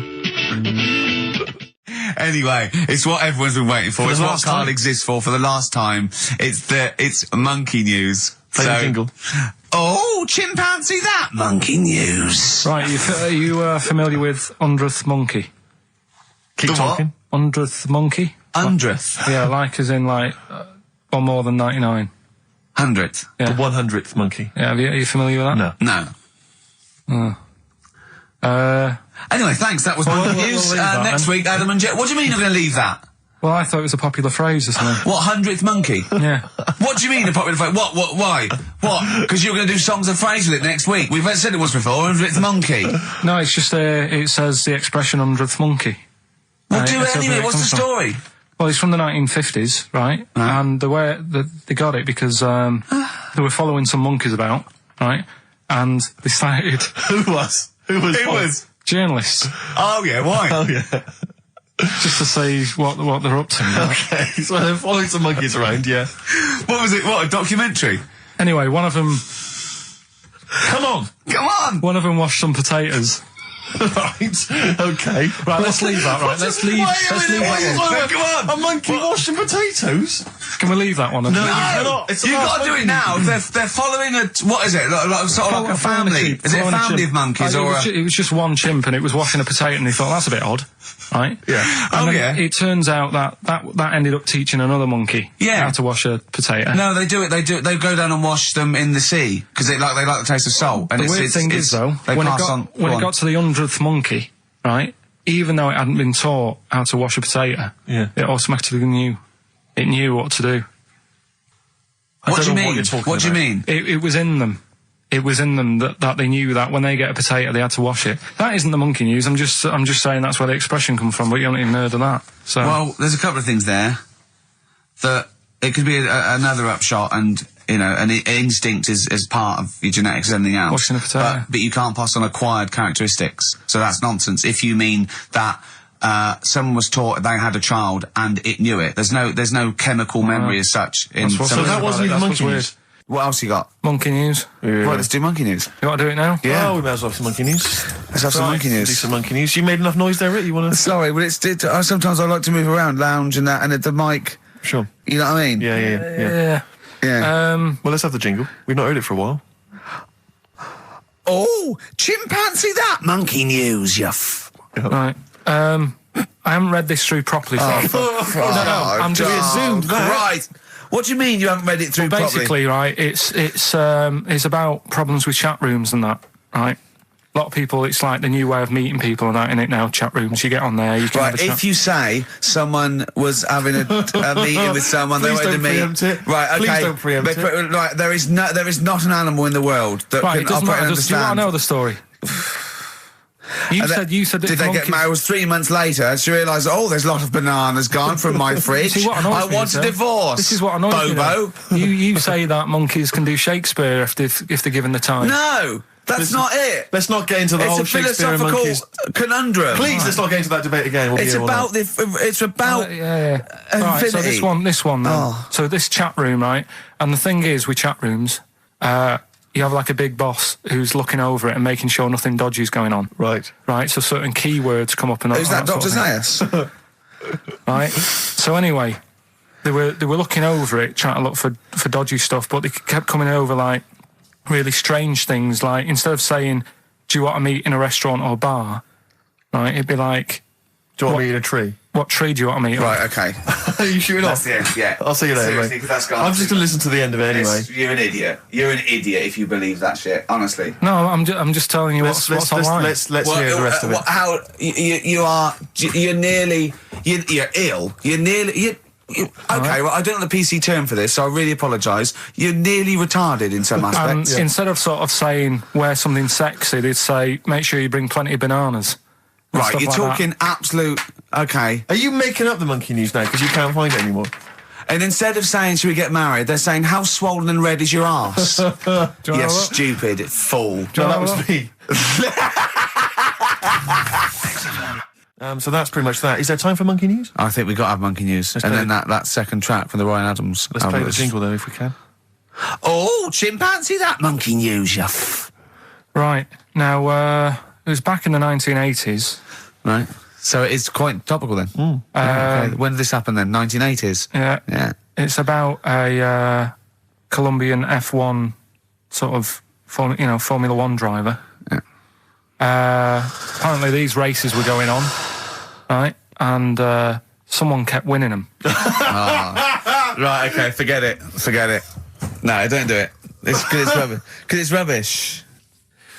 Right, so someone kept winning the races. So this human that kept winning the races. So this human being that kept winning the races, Karl, what was his name? His name it's Jimmy something. Yeah. How tall is he? Just out of interest. No, let's hear the story. Was he about 4 foot 8? You might find out if I tell you the story. Right? Go on. So anyway, he kept winning and everyone was like, oh, he's brilliant, this guy, who is he, and all that. Yeah. But his gimmick, right? Was never showing his body or face? That's right. Never took his helmet off. You're an idiot. I took his helmet off, right? You know the short trousers he used to wear. His trousers were about a foot long, but his shirts, the sleeves were really long. Anyway, right. So because he wouldn't take his helmet off, You're an idiot. He was taking part in the F3, which is like the lower ranks of Formula 1 and that. Just get to it. Everyone thought it was like a famous driver who was taking part in that. Get to being a monkey. Anyway, what happened was there was a crash one day. Yeah. And the car tipped over. Everyone's like, oh. He ran up a tree. So they suspected when he ran away with the ambulance people up a tree and started eating a banana. So the marshals ran over and the ambulance people were there and they were about to take his helmet off, and the marshal was like, don't take his helmet off. Give away the secret that he's a monkey. Give away the secret and that. Yeah, chimp. Yeah. Took his helmet off. Jimmy Chimpus. Little monkey under there. No, definitely not. Okay, let's play Ryan Adams. Did he survive? Let me just a couple of questions. Did he survive? Yeah, he did, yeah. He was allowed to keep all the awards that he won. Sure. But he wasn't allowed to take part in any other races. Yeah, didn't happen. This is Ryan Adams. We'll see you next week. This is a song called The Shadowlands, also from that Life is Hell album. It's good stuff. Idiot. Okay. Play the jingle. Oh, what is it? Chimpanzee that. Oh yeah, chimpanzee that. Monkey news. Right, well, the last one of the year. It's not that good, but this is all that's been going on all week. Yeah. Little monkey. What happened is, it's this plane, right? Aeroflot, I think it is, Russian airline. Having a good flight. Everything's going normal and that. This is gonna be libelous. The pilot. Sorry, I mustn't interrupt my son. How tall was the pilot on this flight? Okay, listen, we've had a few complaints. People saying, don't interrupt monkey news. Okay. Don't interrupt monkey I news. won't then. It's like the weather girl complaining whilst Trevor McDonald's doing... Okay, all right. Go on then. All right, so, the flight's going well. Food's been served and all the rest of it. Anyway, someone gets upset about not having many nuts. Right, they've not got enough nuts. They hand the nuts out and that. One of the sort of passengers is going mental. Because what's he saying? He's just what going language mad. is he talking? Is he Russian or English? So anyway, there's a bit of a fight going on. Fight starts happening. People are going, "What's up with that little fella?" Right? The little hairy bloke. So they sort of drag him. What's wrong with Bob Hoskins? And why is he screaming? Why isn't he talking in his usual Cockney accent? Why is Bob Hoskins screaming and grabbing at nuts? So you've ruined it. Right? Come on. Forget it. Have I ruined? Right, Rick, turn his microphone off so he can't interrupt you. Right. So anyway, there's a fight going on. Nuts are going everywhere, right? So anyway, they manage to tie him down. They get him on the floor, tie his legs up and that, right? His little legs. Get him to... Come on. See you later. Have a good Christmas. No! Karl, how dare you? Finish the story. All that happened is they got back. It turned out that he shouldn't have been on the plane anyway. Why? His passport wasn't valid. Right. And you can't cause problems on planes and that. So he got put in a cell for a bit. Turned out it was a little monkey. Right. Quick question. How did he complain about the shortage of nuts? Yeah. He just was going mental. Right, he didn't actually call over a stewardess, he just... Well, how did he get on the plane in the first place? What ticket did he have? Have a good Christmas and that. But you know it's rubbish. You must know that's rubbish. You must know that's rubbish. All the best. You must know that's rubbish. Where is he going? Oh, my car is on. Tim Burgess. Brilliant. XFM 104.9. Right. Well, we're running out of time here. Yeah. We had Karl in a little film, but I think we've only got time for monkey news, you know? Yeah. What are you thinking, Karl? Yeah, if you want to do that. Yeah, let's do monkey news. All right. Play the jingle. Oh, chimpanzee that monkey news. Right, there's this monkey, right? Oh, yeah. I think his name was number 6 or number 7 or something, right? In this lab, right? Yeah. And anyway, it's in there with the rabbits and little mice and stuff like that. And The rabbit smoking. The nurse, right? The nurse, not the nurse, the woman who works in the lab. What would you call her? Is it a nurse?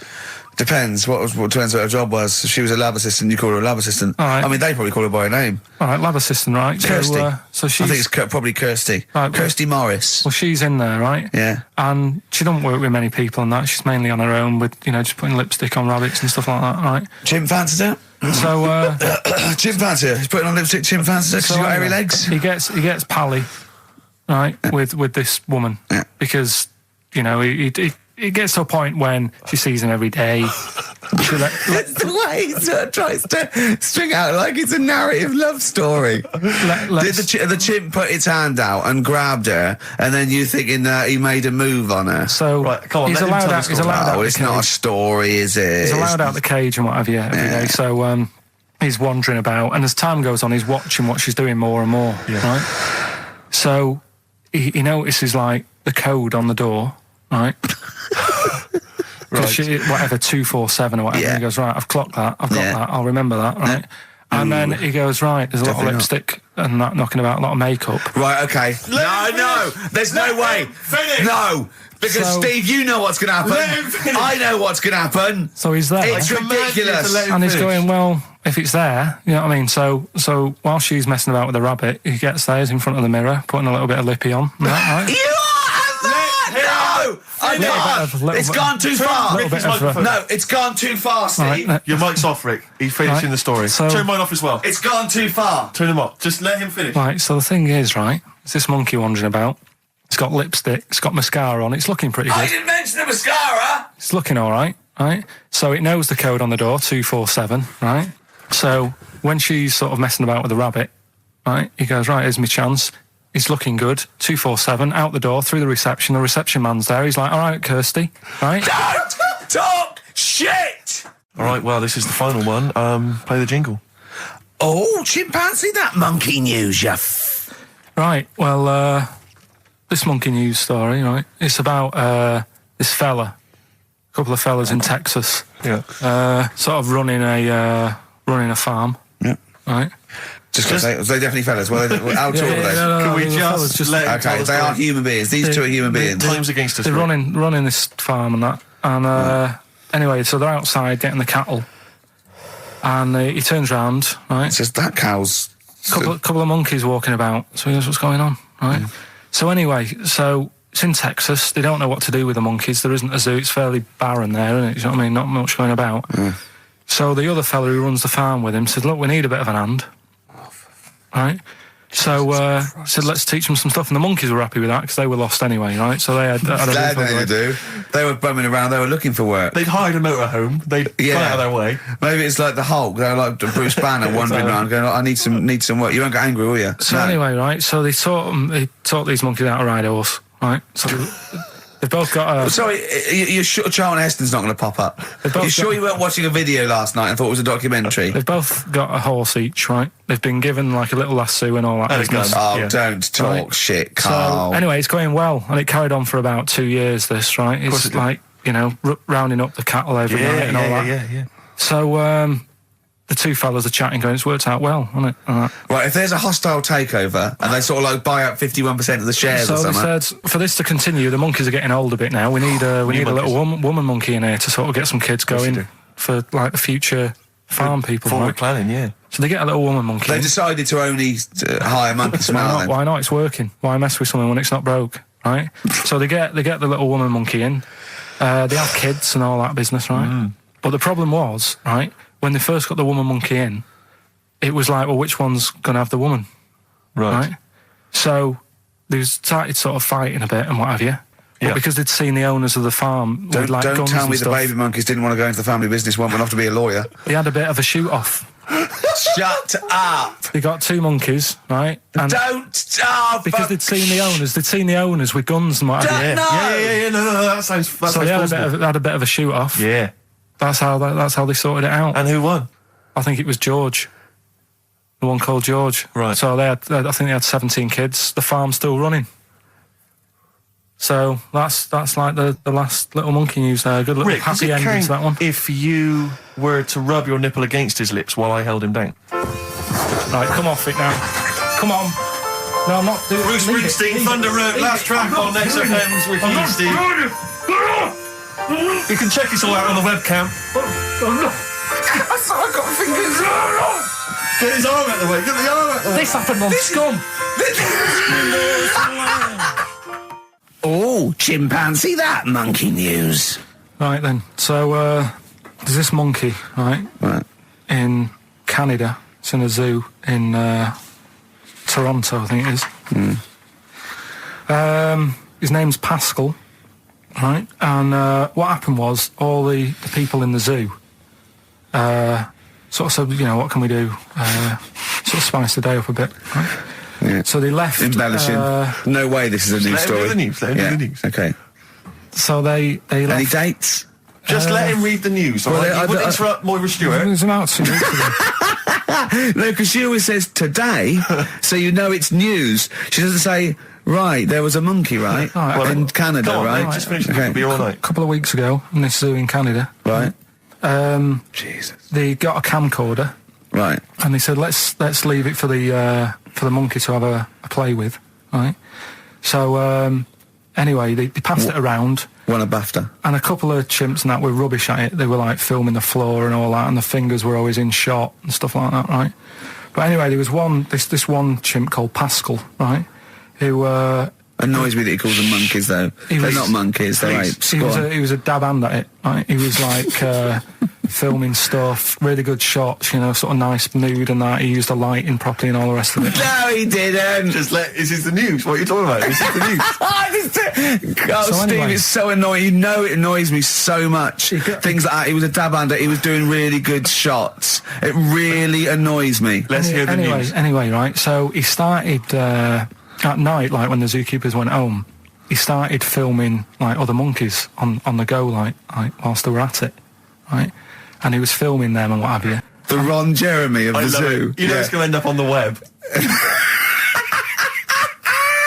So anyway, the zookeepers came in the next day and it's like, let's see what shots he's got. Anyway, he's got all this, like, you know, all these monkeys at it and what have you. So, this is, honestly, you don't know what this is doing to me, Steve. Can I stop him now? So they thought, like, actually there's a few monkeys who aren't at it enough. Do you know what I mean? They have problems and what have you. So let's give them the videos. That is so untrue. This is so untrue. It's so untrue that it was filmed by a monkey. So it's so untrue. Right? Rick, I don't know who to believe.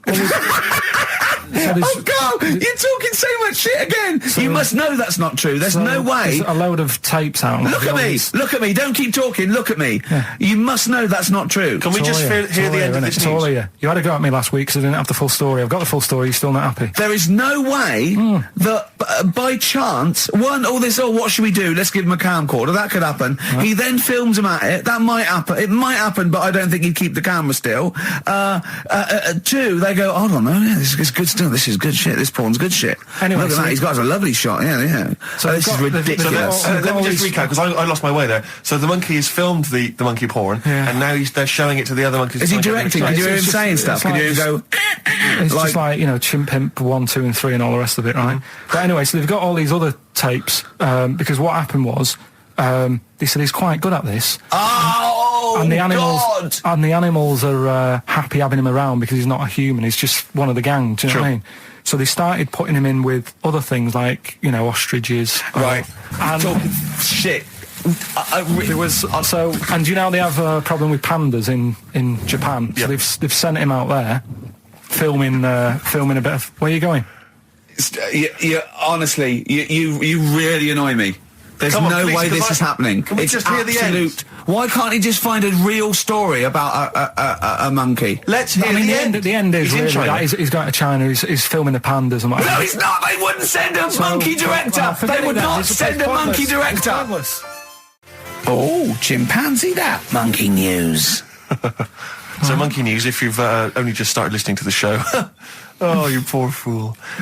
Monkey news is where Karl reports for us all the latest monkey activity. A headline or a word or someone he overheard in a pub and then totally embellishes it and makes it ridiculous and impossible. He believes it, though. He believes every word he's saying. Let me say that. When you hear this, whatever it is, I haven't heard it, twaddle, remember, Karl totally believes it. Go on. Right, so anyway, right, I think it's in LA this happened, right? I think. Why does he think? So these people are in a restaurant having a lovely meal. Is one of them short and hairy, but totally covers from top to bottom in a spacesuit, so he didn't know it was a monkey? It's not one of the customers, one of the waiters? So they're having a lovely dinner, probably one of the best sort of dinners they've had, right? Yeah. So the waiter comes over, and it's like, you know, can we just say I've had a lovely meal and that? Right, it's the chef. Of course it is. Can we see the chef?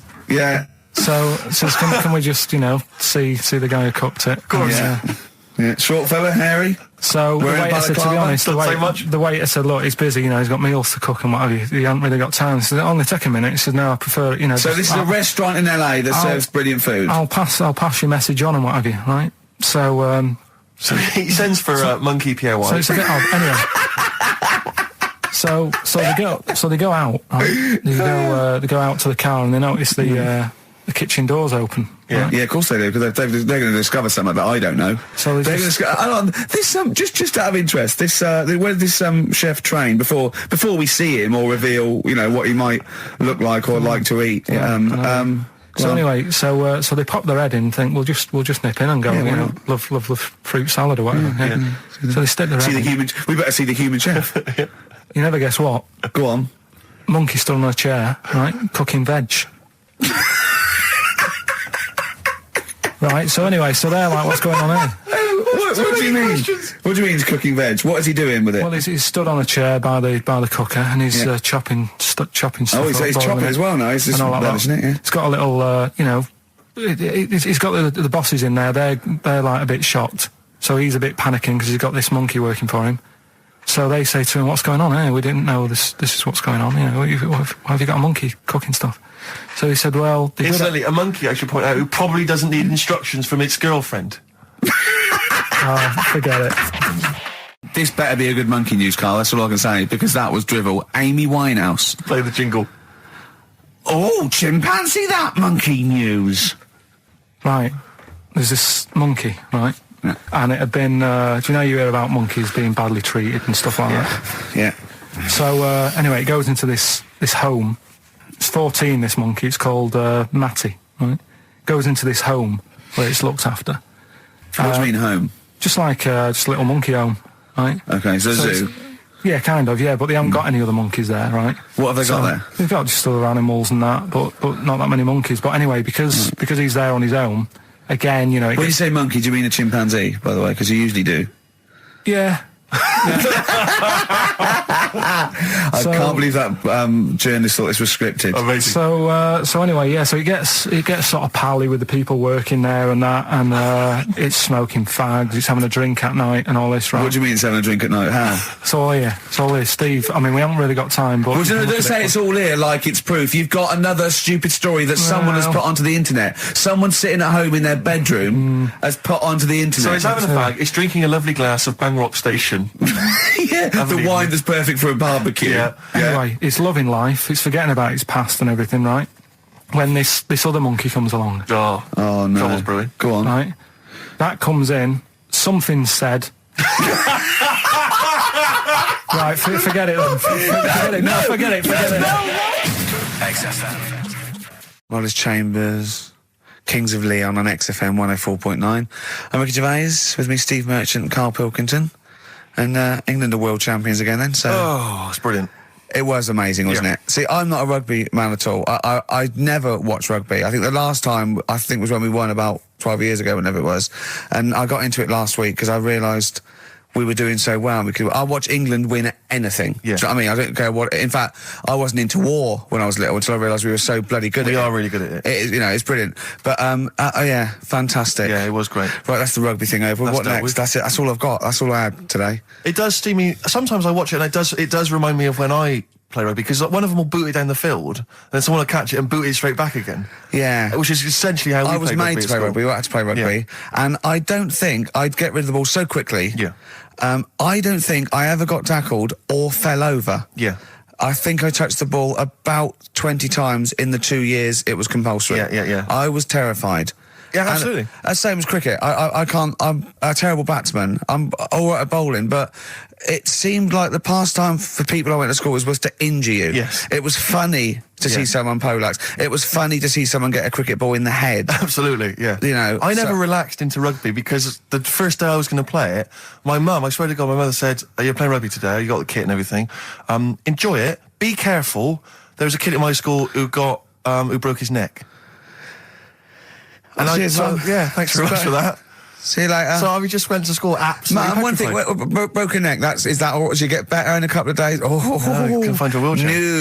No. Enjoy the game, though. Yeah, no, it was absolutely I was just petrified from that day. See, at least American football, you know, got helmets. The helmets. Yeah, but anyway, no injuries, thank God. Thank goodness. So, well, I tried to play rugby, but it's awkward when you've got glasses. I don't know, there's something about you didn't really play with glasses on? Yeah, of course, I couldn't see anything, could I? I couldn't see anything. How else was I going to play? Oh my God! And so you're bound to be cautious, because inevitably you're a bit more cautious when you've got glass next to your face. But presumably you're the tallest person on the pitch as well. Yeah. I mean, you were when you were about 14, you were probably 6 foot already, weren't you? Yeah. And everyone else was what, 5'2"? Yeah. So you were Towering above them. with glasses on. Just with the glasses on. And you've got pretty cool glasses now. Thanks very You've much. had a bit of a makeover. It's like Trinity and Suzanne said, first thing to go, the glasses. Sure, sort them out, yeah. Yeah.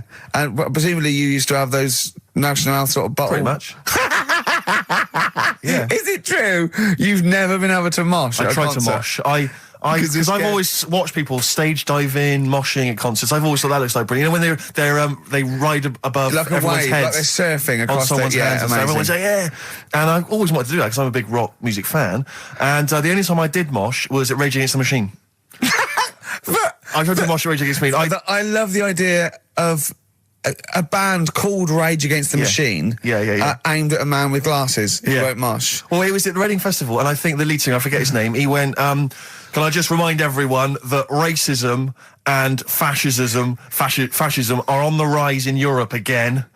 Let's not let it happen. What did you do? And we all cheered, obviously. I mean, if there's one thing that guarantees a cheer at Reading Festival, it's down with fascism. And what did they do about it after the concert? Pretty much went back and... went home and took had a some cup of drugs, tea? probably. I don't know what they got up to. They didn't go to Europe then and try and start... I don't think they got involved politically in Europe. I think they just continued to rage. Against the Machine? Yeah, mainly. but largely in America, I think. Sure. But I tried to mosh, and I got moshing, and glasses flew off. And I remember, because they were playing away, you know, you do what you tell me. And I was just going, careful! I've dropped my glasses. Can we be careful? Loads of kids in hooded tops. Yeah, exactly. Just going mental. Yeah, and they're all jumping up. So I was going, can we just calm down for a second? Let's until I not be got them? silly. Yeah. Yeah. It was absurd. And I had to kind of, you know, scrabble around on the floor, and thankfully they were okay and they didn't get broken. So what couldn't you do then? What do you mean, what couldn't I do? What, at school? Can you not see without glasses? No. I mean, it's like that you couldn't do anything. It's a blur. Really? It's a blur, definitely. God. Yeah, it's like being kind of punch drunk or whatever. So yeah, you can't play sports when when you've got glasses. But why not contact lenses? Because they're not strong enough. No, they seemed a bit fiddly. Oh, brilliant. Bit of Lou Reed. Is that what you want? Yeah, Satellite of Love. Classic. A retro cut. Lou Reed, with a little help from David Bowie there in the background. Satellite of Love on XFM 104.9. I'm Ricky Gervais, with me Stephen Merchant and Karl Pilkington. Now, Steve, you know how Karl won't do anything outside his jurisdiction. He moans about stuff. Whinges He's got constantly. one job. We're doing about 5 things in the week. Always plate spinning. We just turn up and he's always available. He moans about it. He goes, oh, lucky you caught me, right? He's chatting. He's one of those people that whinges enough and people think he's overworked. So he got Mondays off, right? He's just a whinger. Yeah. I haven't He got won't- Mondays off though, have I? Yeah, well, anyway, 2 hours on a Saturday. This is what the phone message he left me Wednesday on my mobile. But I just is chatting about certain things that are going on at the moment. What he does need to know. Duncan, who he mentions, is my agent. And, you know, you'll understand a few other things. But this is the sort of message I get from Karl, right? Whinger. Old messages. Alright, 12, Wednesday. Just getting loads of people calling me all the time about shit. Yesterday, DVD's signing for BBC London. I don't work there, but I've been dragged into that. I've got a woman on leaving a message from Talk PR going on about, do you want to go and see Pop Idol again? Right? They're just saying you and some listeners can go. So I'm sure you'll love that. I've got Jim Benner wanting you to introduce the tin buckets at the Astoria. So can you just let Duncan know that I'm doing his job whilst he's sat on his arse with his thumb firmly up his arse? Can you let him know that I'm running around like a here sorting shit out for you? Alright, see you later. Message left So, at 12. do you know what I mean? I know, but that's the kind of phone message he's leaving. Do you remember who he was before you? But started he's working even with him? annoyed that he gets a phone call. I remember he got a phone call for you to do a voiceover and didn't pass it on. You missed a voiceover. That was thousands of pounds. No, I did pass it on though. I told you. You I did. said a You woman. said someone had phoned. Yeah. That's not good enough. But who's that? Well, she didn't say, and I didn't ask. But Of course it's not my she job to do said. it. She didn't say. Rubbish. So you didn't take the number down? Just when she went, oh, can you tell Steve to call me? And you went, yeah. Yeah, well, I just thought you'd know her already. I should have known it was a woman. So I should have known. He's having a go, you see? Unbelievable. I don't know how it's come back on me. You're the one who was picking on it. Yeah, exactly. I'm saying. I'm defending. Why is he having a go at But you? he never picks on Ricky because he knows you are his bread and butter. Seriously, do you know what I mean? The only reason he's got Mondays off is because you're still doing this show. Yeah. That's why he's scared of you. That's why he's like, he has a go at you on the phone, but he always picks on me because he knows, you know, I'm a pushover, I'm a nice guy. He's scared of you. I can't believe, I don't know how it works. Is that true? Steve, I'm always sorting you out. I look after you. Sorted you out with tickets. I sorted you out I got you today. Why are you picking on me? What do you mean you're sorting about tickets and lager? What's this? Right, whenever you want tickets. Yeah, sorry, I don't want to use this as like moaning time and that because I don't like to moan. I'm busy and that, right? I've sorted you out tickets for gigs. Yeah. Right? What somebody doesn't even turn up to. Yeah, we won't even go on about that. Yeah. Right? Lager. He got sorting out the Cure. He complained it was boring. Yeah. There was that big drum of lager that you had, and you said, "Oh, put that in your room for me, because I don't want to carry it home." Right? Lazy. So I said, "All right, then I'll put it in my room." It goes missing. It gets nicked. Then you have a go at me because it got nicked. Yeah. I get you another one. You make me carry it around town for you for half an hour. Then you say, "Oh, I can't be bothered taking it home. Can you take it back to work for me?" Yeah. But interestingly, this is like a year ago, so it's obviously it's still pressing on you. Oh, is hang it? on. And I forgot the one when we had an argument over 50p. When we went out for a coffee. You didn't want to give me 50p back that you owed me. That was the same day you'd given him about 40 quid worth of lager. But see, this is my problem. This was my point at the time. It's not the 50p in terms of money is not what's important. The fact that you think you don't have to give me money back because it's only 50p, that was the point at stake. It's me who makes a decision. Oh, don't worry about the 50p, not you. It's only 50p. I'm not going to give it to you. Do you know what I mean? There's got to be rules, otherwise it's chaos, Karl. Come on, mate. All right? I don't want to fall out about it. No, that's not all right. Should we kiss and make up? Do you want that? Do you want It's that? all right. Yeah. Well, should we play a little record and come back to this? Because I can't believe it started with you slagging him off, Rick, and I've ended up as the monster. I know. Bit of R.E.M. Yeah. R.E.M. and Animal. To sing like animals would be R.E.M. and their Animals. What are you talking about? Well, no, I'm just thinking. I wonder if there's done a video for Animals and the animal What? on a DVD, an Animals DVD. Huh? What are you No, I'm talking just about? saying. I'm just it's R.E.M. there. It's just a good link. R.E.M. Animals on a DVD would be. I've got an Animals DVD out. My got an Animals my DVD DVD, my live stand-up's out. Buy it. HMV and don't Virgin. think you should- Well, no, I don't I'm just think you should saying. plug Animals. your- No, it's I don't funny. think you should 'cause plug no, your stand-up I'm on not the show. plugging it. It came up in the Animals from REM. Came I don't up. think you should plug your DVD. Well, buy it now. It's a really good stand-up DVD. I It's think out if you're going to for- buy anything, I think I ought to balance this out really. If you're going to buy a DVD, you should probably buy the Office series too, because I get money for That's that. been on telly. Animals. See, Animals hasn't been on telly. The Office has been on telly. It's involved with it. But I don't get any money for No, the I know, Animals but that's DVD. what I mean. I get wasn't everything involved. from Animals, whereas I've got to share The Office, where it was with you and some of the other actors, whereas I get the lion's share, lion's an animal, the lion's share of Animals. It's all mine, you see. So, the truth of it is that it's not. I mean, it's your stand-up, and it's not great. It's a bit no, but weak. nor's my A acting. lot of the observations Nor's my are quite acting or poor. writing. No. You're a great actor. I'm rubbish in The Office. One trick pony. Well, I I just agree with touch that, my but- tie and I look at the camera, bored with that. Yeah. Animals, whole new side. Yeah, but 15, frankly, you've been 15 quid. You've been doing so much publicity on TV that if people have seen it all, they'll have probably seen all the best clips. No, yeah, And, but The there's only a Office, couple of decent It's gags. only really the dance, and you can get that on a JPEG. So Some other great stuff. Don't in buy there. The Office. There's some other great stuff in there. No. Phoenix Nights is better than The Office. So buy Phoenix Nights. Don't buy The Office. Okay. What? Right. Let's get on with it. That's that. Right. What else is You've happened? probably heard most of the stand-up observations on this show, so. Right. What have you got for us? Available in HMV. Go on. Oh, wow. I'm annoyed. Office. I was walking away from the show last week. I was walking towards Berwick Street. I like to look at the records and the record shops. And I was on my mobile phone, and I was chatting away to someone, and what can only be described as a prostitute. Go on. Stood on the street corner. Was she a woman that gives you sex for money? Yes. That is a prostitute. Yes, that's what I thought. Go on. And as I was walking by, she said, "Do you want to buy sex?" No, You sure it wasn't a market trader giving 6 plums away? No, it was definitely 6 for a quid? No, it was definitely Go a on. prostitute. Yeah. And what annoyed me about it, what I wanted to pick her up on something, was the fact that I was on my mobile phone. It's like, So can you she was imagine? rude. Who would what am I going to hang up? Sorry, Mum, can I call you back? I've you just know, had an offer. you say you want me to meet more women. And you sent me that 30 quid exactly. for my birthday. yeah. Sorry, Mr. Johnson, I'm really excited about the job. Can I call you back? I'm just going to negotiate with a whore. And it was just sort of, you could tell that she was clearly probably desperate for crack or a latest fix of smack. So she was literally the normal etiquette of prostitution. You know, that they hang around, they show some thigh. I've seen this in films. Woo ya. Yeah, exactly. Yeah. Take you out for a meal. That sort of thing. That had sort of gone out of the window, and she was just there, desperate, running around. Did she go out of a window? Because that's another thing they sometimes do. Specialist ones. But I was shocked because I've never been propositioned before like that. Really? In London. That's weird, isn't it? Karl, thoughts? I think you'd be sort of approached a lot because they tend to sort of go for people who look like they haven't got much chance. Sure. And I'm not being mean. No. I've known you a long time. Sorry, I'll let you go back to it. In what way aren't you being mean? By saying that Steve knows is a little bit odd looking. I don't think. Well, no, he does.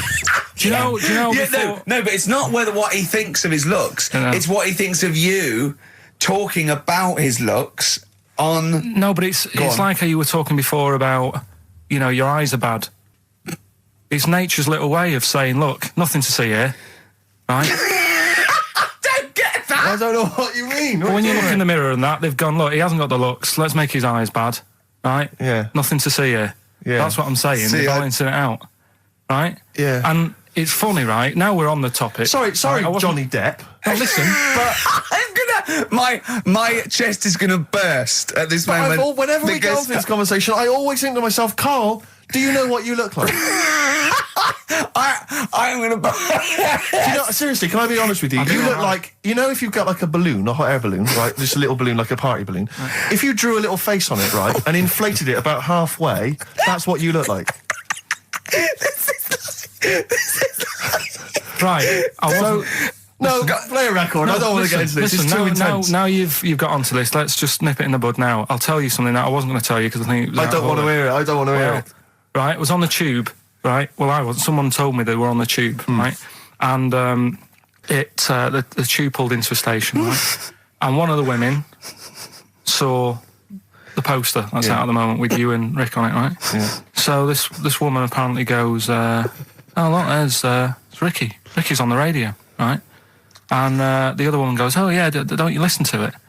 So she goes, "Oh, I didn't know it was on the radio." And she goes, "Oh, I'm sorry, Steve. look at." Because he didn't make it sound this bad. She said, "Oh, look at that person he's with." So she goes, "Yeah." She said, "That's Steve."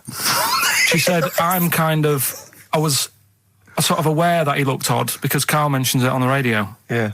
So it wasn't as much of a blow to me, but I can see how it was a bit of a shock to you. Yeah.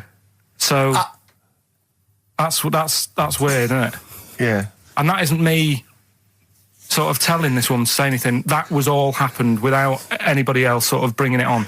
Yeah. Do you know what I mean? Yeah. So was it?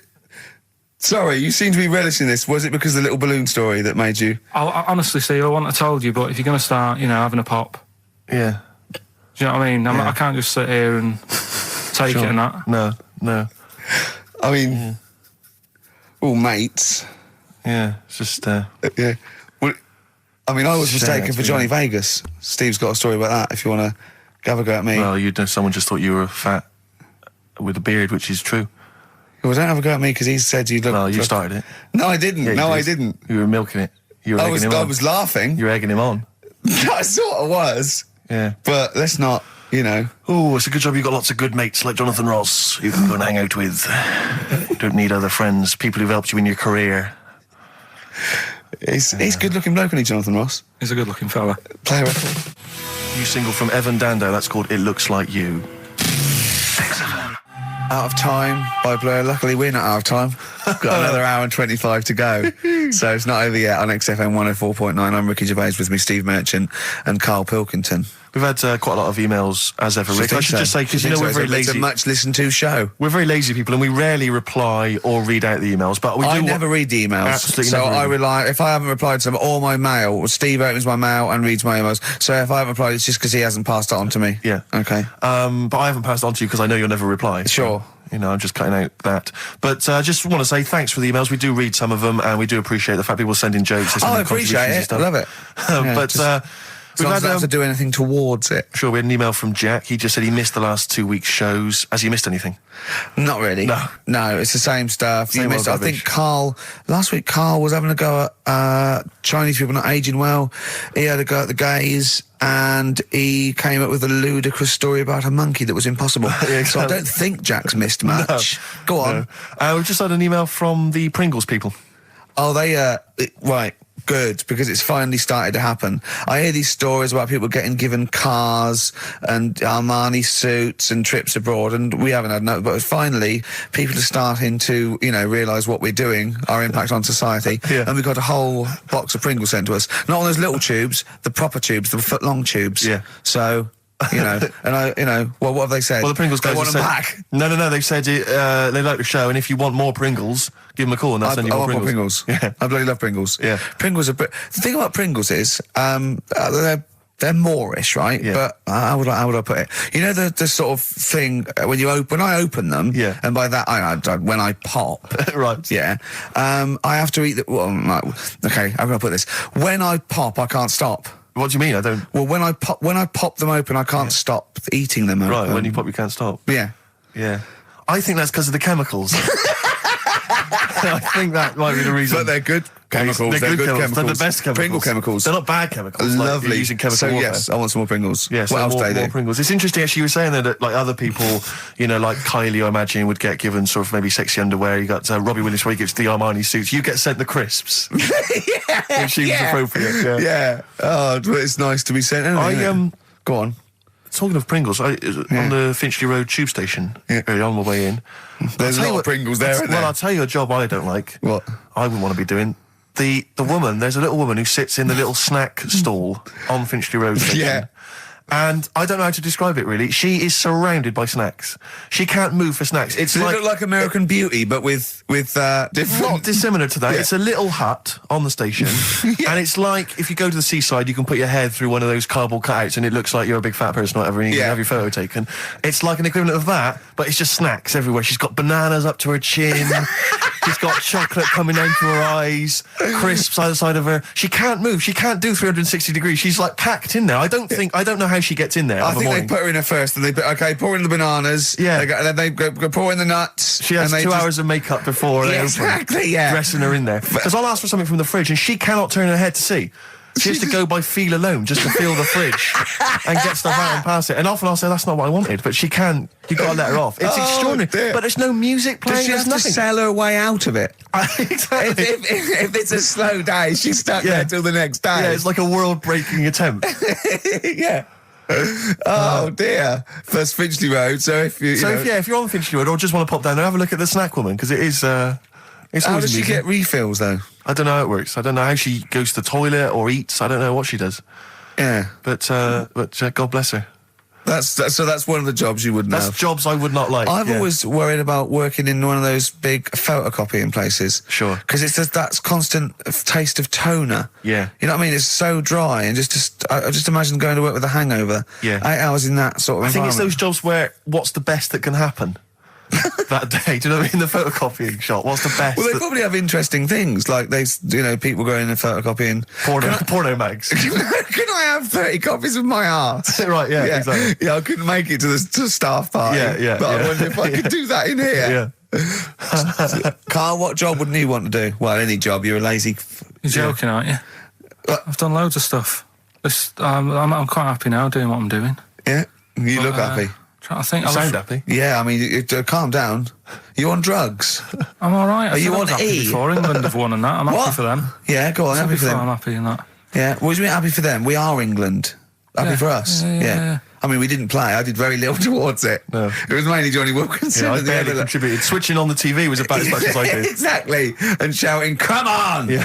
Talking about jobs and that, though, I was reading the other day about...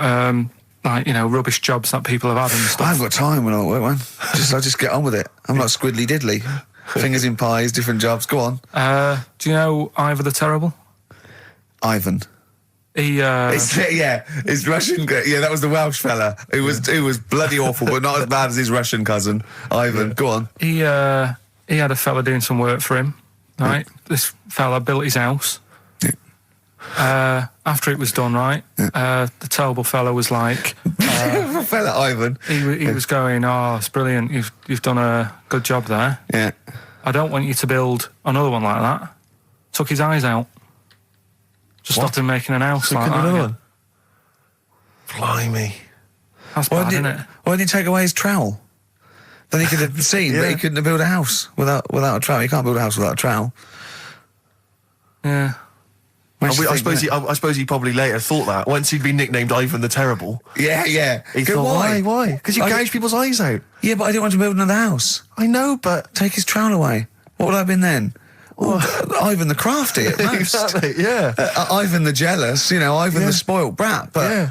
Gouge someone's terrible eyes. is bad. That is bloody terrible. I'm surprised you're not called Ivan the... Do you know what I mean? Yeah, you're going to get on in history like with Vlad the Impaler. Yeah. He's mainly remembered for impaling people. Yeah, he did a lot of other stuff. Did a load of great charity But work he did. It's the not impaling remembered. is the thing that's really Yeah. gone down in history.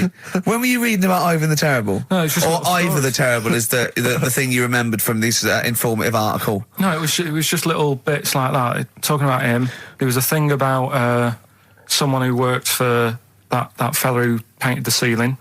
Sistine Chapel. Yeah, there was a thing. A woman who worked for him in his house, and I love how you assimilate information when it's just bordering on the academic, or just the interesting and true. It's wonderful. Ivan the Terrible gouged someone's eyes out 'cause built him an house. That fella who painted that ceiling had a woman work for him. Imagine if you wrote that down in an essay. Imagine if you wrote that in a school essay. Well, you'd probably end up with not getting a grade or... or thinking you turned out to more than you had. Exactly. Anyway, the woman who lived with... Yeah, the woman who lived in a shoe. Go on. yeah, there was this woman who lived with him, and she used to go out and do all this shopping and that. Yeah. But because she couldn't read or write, he used to have to draw everything that he wanted. Why couldn't you just tell her? I don't know. No, wait. That's an excellent point. Could she talk? Yeah, but if it's a big list and that, loads of different coloured paints. But why and couldn't stuff. she draw on a piece of paper? Why did he have to do it? Because he's a better drawer, isn't he? That's the point. That's it. That is. We were just looking for the logic of the story. You found You it. done it. Play a record.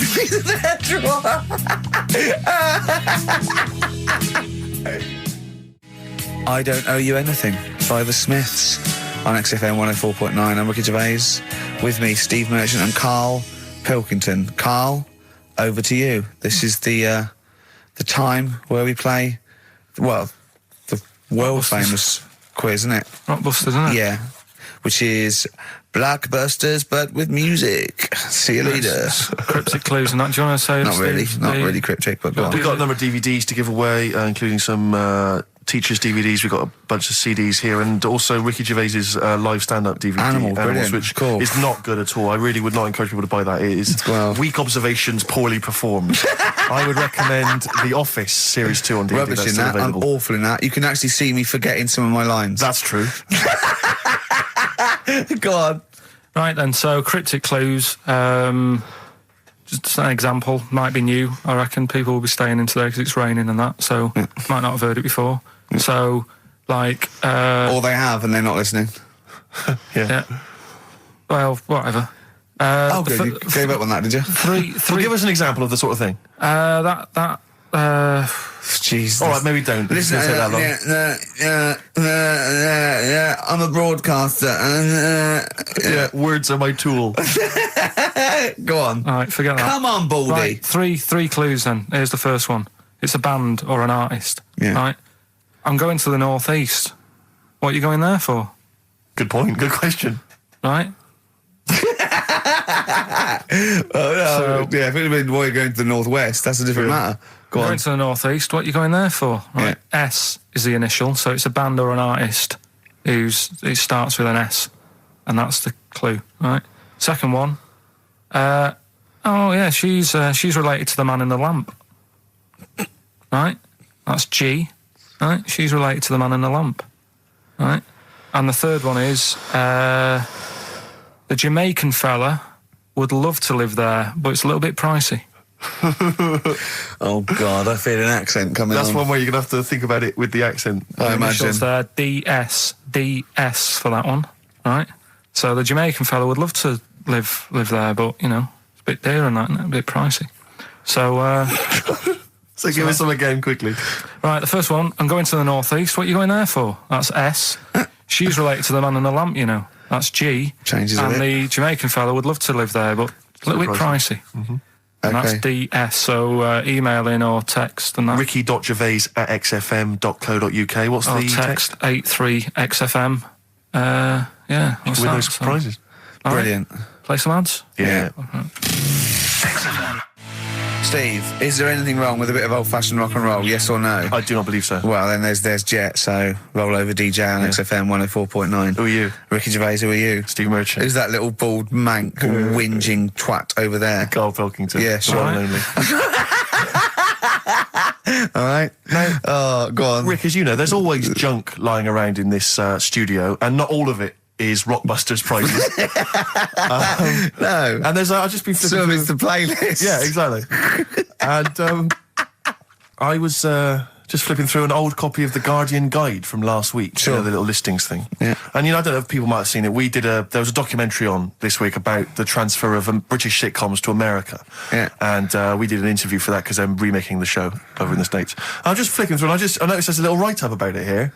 And it says, blah, blah, blah, blah, blah, and it says, quoting me, it says, "We don't care if David Brent becomes a woman," burbles Steve Merchant, eyes bulging with imagined riches. No, my eyes bulge normally.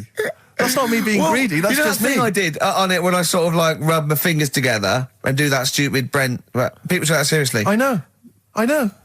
Yeah.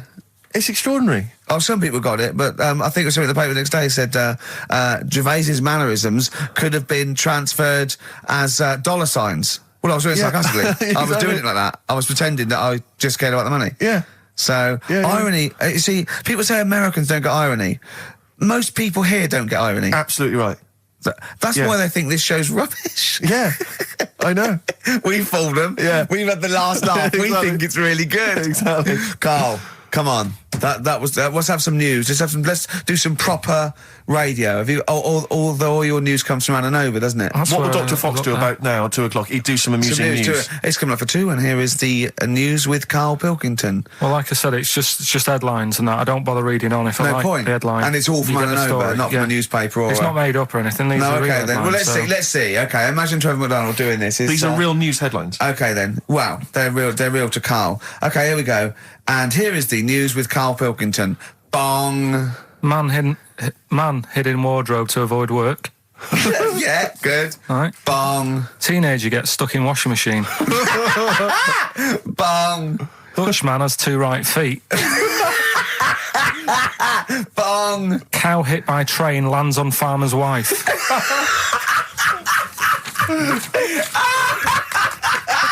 That is the real news to you, isn't it? That's brilliant. I was just thinking the cow flying through the air. Yeah. And the wife going, oh no. Yeah. Oh dear. Dutch man has 2 right feet. Yeah, he's having some operation or something, and What, they put the wrong foot on him? he's got 2 right feet or something. Well, maybe it was only a right foot that was available. Good dancer. Yeah. Oh dear. What Well, else? in real news, I followed that thing with it was that fella that got into the palace when Bush was there. Right, an undercover journalist, Yeah. I mean, it would have been a problem if he was a terrorist, but it's sort of like, and as the palace said, you know, all our tests are to expose terrorists, not journalists. Yeah. I just think it was no big deal, really. Yeah. I think it was much more big a deal for Well, I the think it was- journalists than anyone else. It's like, well, okay, well, all the journalists in the world can pop up as long as no terrorists get in. Yeah. We're all right. Exactly. Yeah. A bloke just got through a terrorist. No, an ice cream seller. Yeah. That's all right. It was like they're waiting hand for finger. I can't believe it. It's Baz Bammingboyne from the Daily Mail. Yeah. And I think that's Gary Bushell. That's fine. That's fine. Don't worry about it. Yeah. But it was just that all he did wrong though was just lied on his CV. Well, I think he did. But everyone lies on their CV. Of course. Of course. Everyone Actually, gives references. I don't think I've ever done a CV. I tried to lie. I did one once when I was at ULU and I was an events manager. I applied for a job at Radio 1 for events manager. Didn't even get an interview. Yeah. So I just stopped the CV lark. Sure. No, I just, you know. The one knockback and that was Exactly. it. No, well, yeah. So, You've lied on your CV, have you, Karl? Yeah, loads. Yeah. It's just it's like someone from Little Britain. Yeah, no. Yeah, loads. Yeah, go on. Come on. there was It's one radio. when Come on. there was a job going at Granada. In fact, this isn't even lying, and I still didn't get the job. Go on. right? But Well, you Granada, don't get a job just because you don't lie. It's not, have you lied? No, you got the job. Yeah. No, but there was they ask you loads of stuff, don't they, that you think, well, that's got nothing to do with the job. I don't know why you're bothering me, asking me certain stuff, right? Qualifications, things like that, yeah. Yeah. But, well, it was languages, Yeah. right? What did it say? It just said, put your name, put your address, languages, right? And, What? Oh, yeah. And I What, you don't speak any other language, do you? well, I just thought English, quite good. You didn't. No, I did. Honestly, asked Suzanne. I think you told me this before. Did you really put English quite good? Yeah, honest to God. Didn't hear back. Well, you know what they meant now. That you know what your error was, don't you? Are you fluent in French, German, Chinese? Yeah, but I didn't want them to think I've got loads of big words and that. Do you know what I mean? Well, I don't use loads of big words and stuff. No, they There's meant, no do you point. speak any other languages? It's any other languages, Karl, not the one They your assume that you native can speak language. English because you're filling out a form. Yeah. Oh, well, it's like language is none. They assume you can speak something, and they probably think it was English. And to put quite good when you are English. Yeah. English is your first language, yeah, I'm quite good at it. I see your point, though. It's true, though, isn't it? Yeah. I'm not sure quite good is accurate. No, poor. English, weak. poor. Weak. You didn't get the interview, no? What did Suzanne say when you told her you'd put that? She just laughed. It was Really? too late. It was too late to do anything. How's her hair? Do you want to talk about it? Right, she's off today, so Is it alright, is it? Oh, she's listening, you mean? she's at home today. But it's probably alright now, isn't it? Because a bad hair day, it doesn't Yeah, last. but it'll be nice. Well, nice, not today. You're scared of her, aren't you? No. I mean, I don't want to... You've learned your lesson that, you can't talk about people like that because it upsets them. Well, plus I can't do it all now because we're doing Pulp Fiction later, and it sort of involves her head. So... Brilliant. So let's... Excellent. There's me thinking that you're being considerate. Yeah. All worried about... You don't want to use up the material until later. Play a record. Wild is the Wind by David Bowie from Station to Station on XFM 104.9. Adverts. XFM. Travis, beautiful occupation. What's the best job you've ever had still, Karl? Talk about occupations. It is still Paper round. Is it still the paper round? Yeah. That's ridiculous. No, it was good though. If you look at it, like, what I liked about it, you're your own boss. No, you're not. You're not your own boss. No, The guy who runs news the news agent agency. is your boss. All right. But then once you get out and you've got your papers and that, you're on your Do own. what you want as can long as think you about deliver the stuff. papers exactly to the places he said you are in the time he said. Yeah. It's and I did. freedom, isn't it? Any jobs you wouldn't do? Go I've just thought of one that you wouldn't do on. with your sort of mild homophobia. Well, I'm not. Proctologist. What's that? Basically sticking your finger at other people's arses. Right, well, no, I wouldn't do that, no. Why have you got to do that? What do you mean, why have you got to do Why that? does anyone need that doing? Because they got to look if they've got an arseache or something.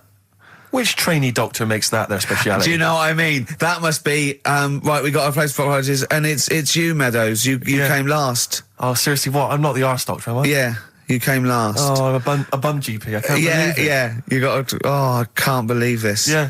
That must be it, mustn't it? Well, presumably Or- no one would choose it. No one would purely. If they can have the brain surgery. Well, heart- what if you were brilliant but you were shy? You couldn't look people in the face. Yeah. You could you could do anything you want. Yeah, I just don't want to look at them. I just want to do their asses. Yeah. Really? Just want to do the asses. Yeah. Yeah. Look at Carl's face. You didn't know there was such a thing as an arse doctor, did you? No, not really. Specialised. He does nothing all day but that. Well, he probably has a sandwich about 1 o'clock. Yeah. Washes his hands. What do you mean he does nothing all day but that? You don't say that about a brain surgeon or thoracic surgeon, do you? No, but that all day. That's not good, is it? I love the fact that I can blow his mind Yeah. with just things that people take for granted. A dentist just looks in mouths all day. Yeah, but that Oh, that's a bum What? job, that. Bum job. Just think of that. Oh. So what do you need to know then there?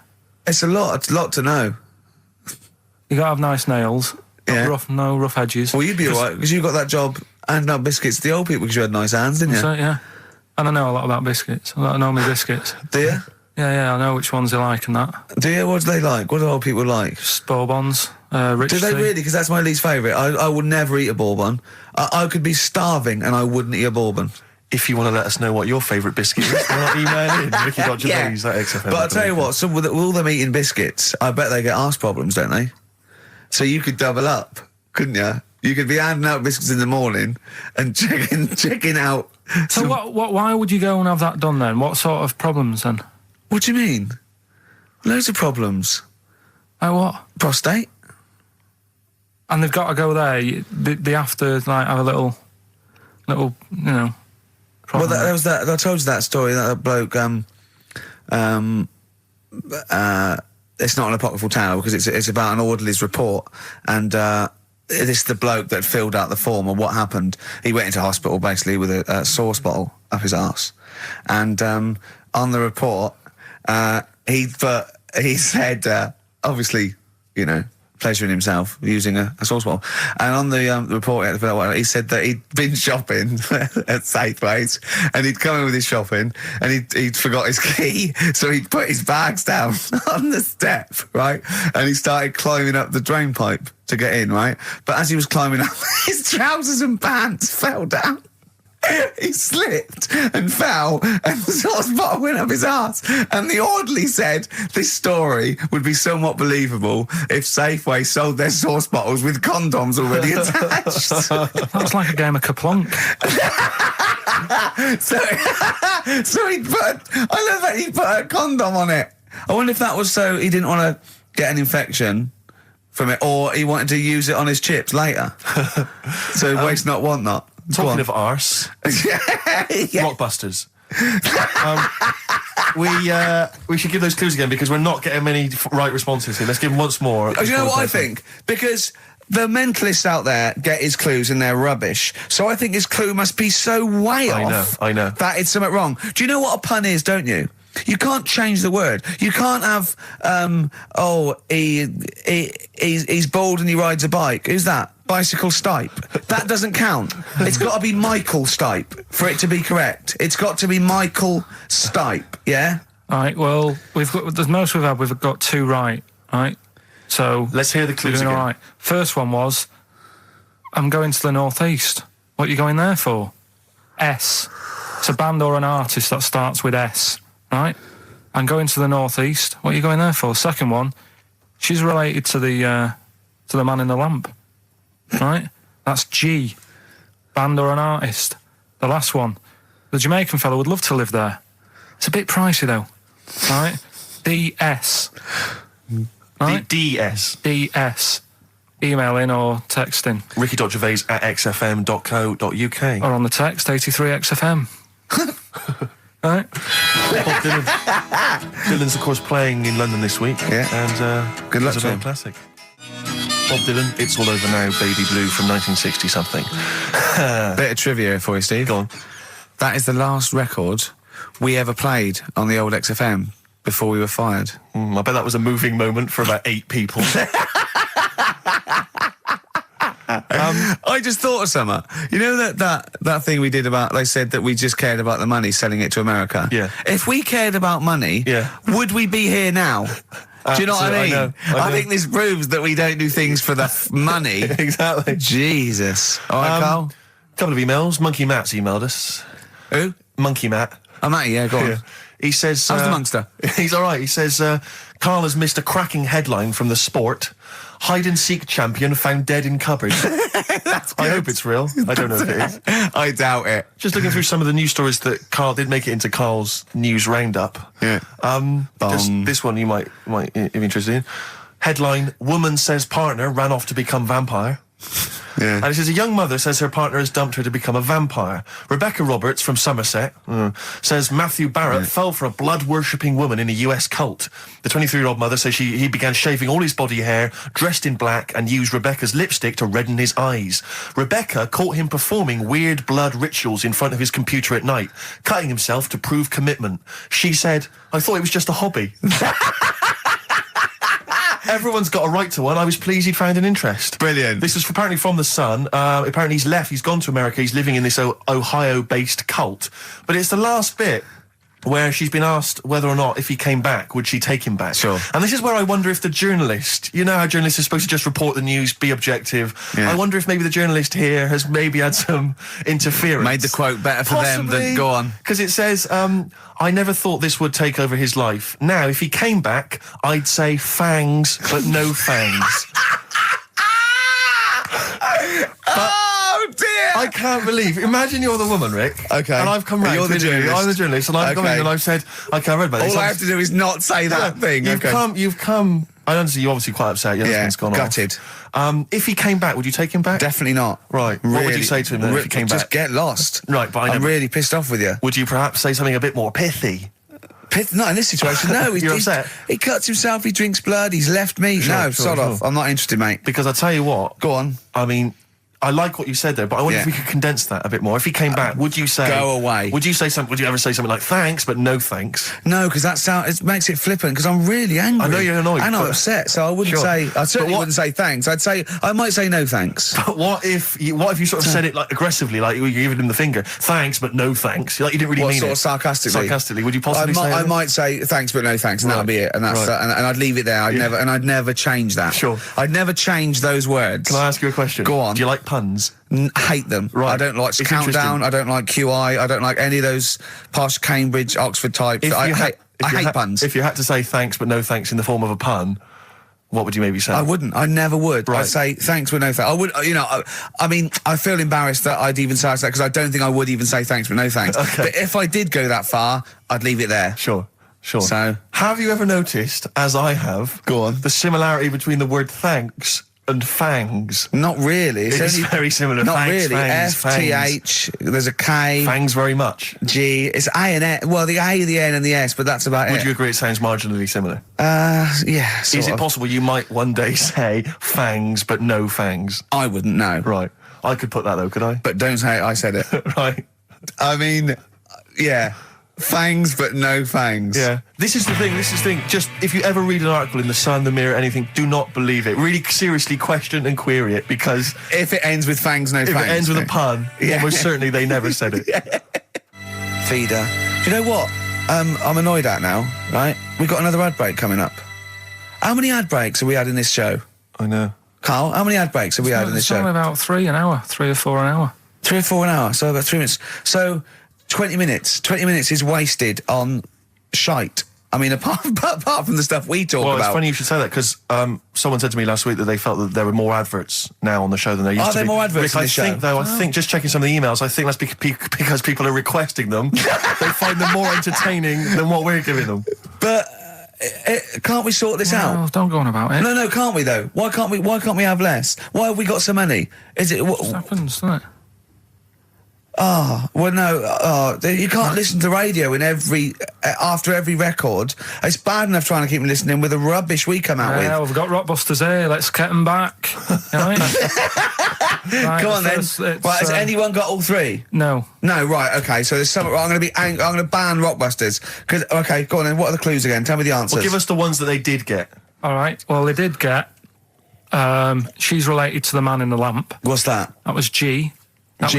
That was Genesis, right? Genesis? Like Genesis. So, the sister of the genie, Genesis, they got that one. No. What's the band's name? Genesis. No, Genesis. Say the band name. Genesis. Right, okay. Well, I don't get it, because Genie is just nothing like that. Well, they did, so don't worry about it. Stop worrying about the ads, stop worrying about that, all right? The third one was... the Jamaican fella would love to live there. Go on. But it's a little bit pricey. Go on. Right? That what was the initial? DS. Deer Streets. Right? What? It's a Deer Street to live on. Deer Streets, oh yeah, I haven't heard of them. Are they a band? That's Dire Straits. No, it's not Dire Straits! It's not Dire Straits! say- Dire Streets! The Jamaican fella. Go on, I'd love to then. live Go on, there. make it sound like that. Like Dire Streets. Dire Streets. Do it again. No, it's still not. Keep going. I haven't got it yet. Go on. Dire Streets. Dire Streets. They got that one as well, so... All right, well, let's hear the one they Can didn't I get. do an impression of a Jamaican fella saying Dire Straits? Right. Dire Straits. The first It's not one, the same. The first one they struggle with was I'm going to the northeast. What are you going there for? Well, you know, when you say struggled with, no one got this. No one got it. Go People on then. didn't even attempt it. Okay, go on, the northeast. What? I'm going to the northeast. What are you going there for? Seal. Seal? What? Hull's up in the northeast, isn't it? Hull is, yeah. Sea Hull, yeah. Yeah, so... I haven't heard of them either. Is that- That's a seal, right? So that works. Who's Sea Hull? Seal. Oh, Seal. Yeah. What's that got to do with the north, though? Seal.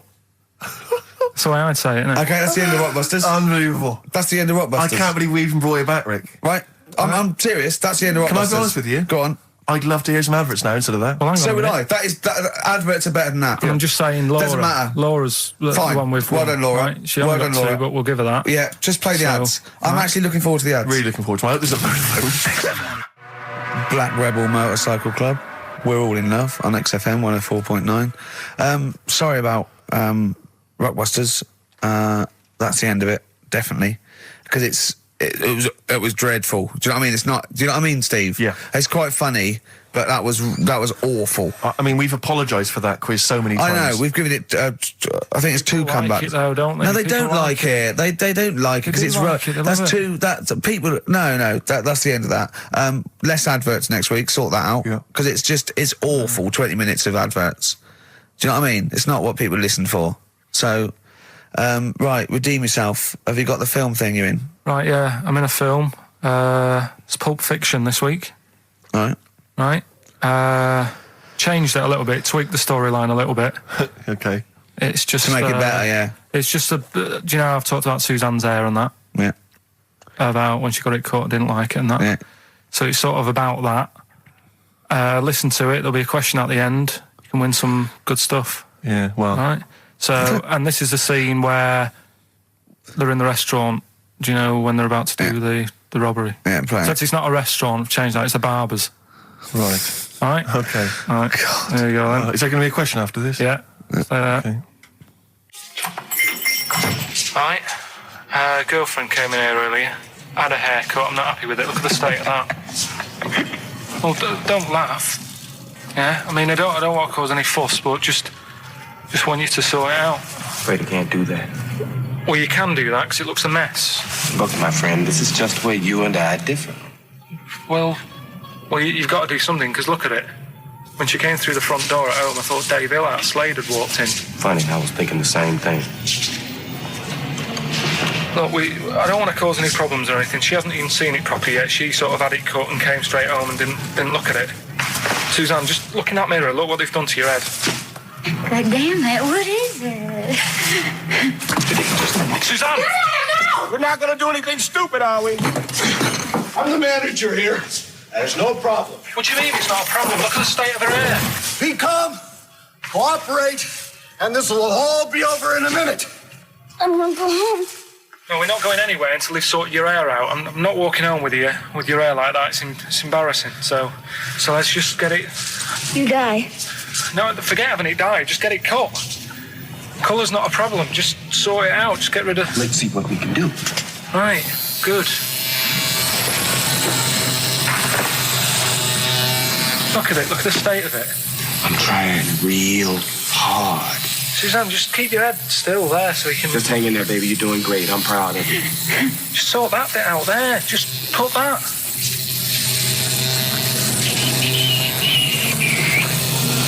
My barber says I've got the hair of a Chinaman. Have you heard that before?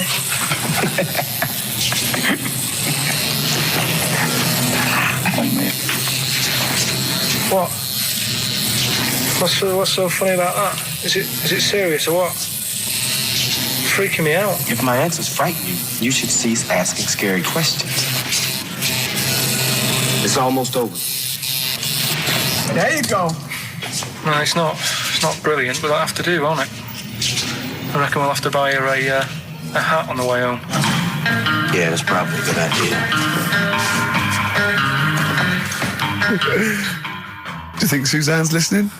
It's alright, isn't it? I like the fact that in that she's represented with a sort of dimwit southern accent. Yeah. Your girlfriend. So I'm sure she'll have appreciated that. Alright, It was nice, yeah. It was a nice... I don't know what kind of copyright infringements that has made. Yeah. Well, Right, well, the question is, what did I say is odd about my hair? odd about your hair? Yeah. Oh, well, All yeah. right. Fans of the show will know that already, I'm sure. Yeah, so email in, ricky.gervais@xfm.co.uk, or, just email, actually. Yeah. Bored? Right? Yeah. You can win some tat. The usual address. That is a beautiful record. Yeah, this is Thunder Road by Bruce Springsteen, as recorded by Badly Drawn Boy. You'll enjoy it. Good job. Badly Drawn Boy doing his version of Bruce Springsteen's Thunder Road. Good effort. XFM 104.9. Tricky song to do a good version of, but not Good bad. effort. Not bad. Badly. Tell you what, who's also made a good effort? Go on. Stephen Gunning of Tooting. He's correctly identified that Karl's hair is like that of a Chinaman's. Or it was. Yeah, and many other people have emailed in saying, how can we know what your hair's like because you are a bold mank. Yeah. So people have correctly... Is our language okay on this show in general? I've told you that, to be careful on that. Yeah, why don't you try putting some effort into it as you get Mondays off for this 2 hours? You come up with Rockbuster clue that no one can get because it was impossible. It wasn't even a clue. Yeah. I've got your headlines. I've done Pulp Fiction, right? I taught you about that fella, the builder fella, and his eyes and that. You don't even know what you're talking about. You don't even know what you've taught me. It's sort of like you borrow information. It's like one of those things that, what are those things called, write once, read many. You can just pass it on, and it's Yeah. one of those CDs you can just play once. Well, it struck me that is you and information. It goes in. If you tell someone once, it's like you've lost it. It's like passed the parcel with knowledge. It's gone now. You don't even remember what you told me. The chain letter. What? You mean chain letter, don't you? Shut up. It struck me when we were listening to his phone call to you at the very beginning of the show. I don't know if you might have missed that, but basically it was a message that Karl left for Ricky. But about halfway through that message, there was the feeling, I don't know if you noticed, but like the words started to fall apart. It was like he wasn't going to make it. Every time Karl opens his mouth, it's the equivalent of walking across one of those rickety bridges in Indiana Jones. You might not make it to the other side. I know, yeah. Oh, look at him. Anyway, we've had a few laughs and we've had a few insults. Yeah, but, so we'll try and honestly, I'll try and sort out something else as opposed to Rockbusters next week. Less adverts, I think. Ideally. What else? Oh, better chat, better music, better presenters. No, come on. They got rid of Monkey News. What's it? Oh, no, is there no Monkey News? No, it's gone on this week. Don't talk. There must be some Monkey News. It's not like it's real news. You tell us stories about chimps from the 18th century. It's not. Don't give me nothing happened this week. You just didn't look at the internet. Did look. And there's no news. Nothing happened. There was one little bit of Monkey News about how you can now buy tea that's been picked by little chimps because it tastes good. Right. That's what they're saying. Right. Why does it taste good? What do they do to it?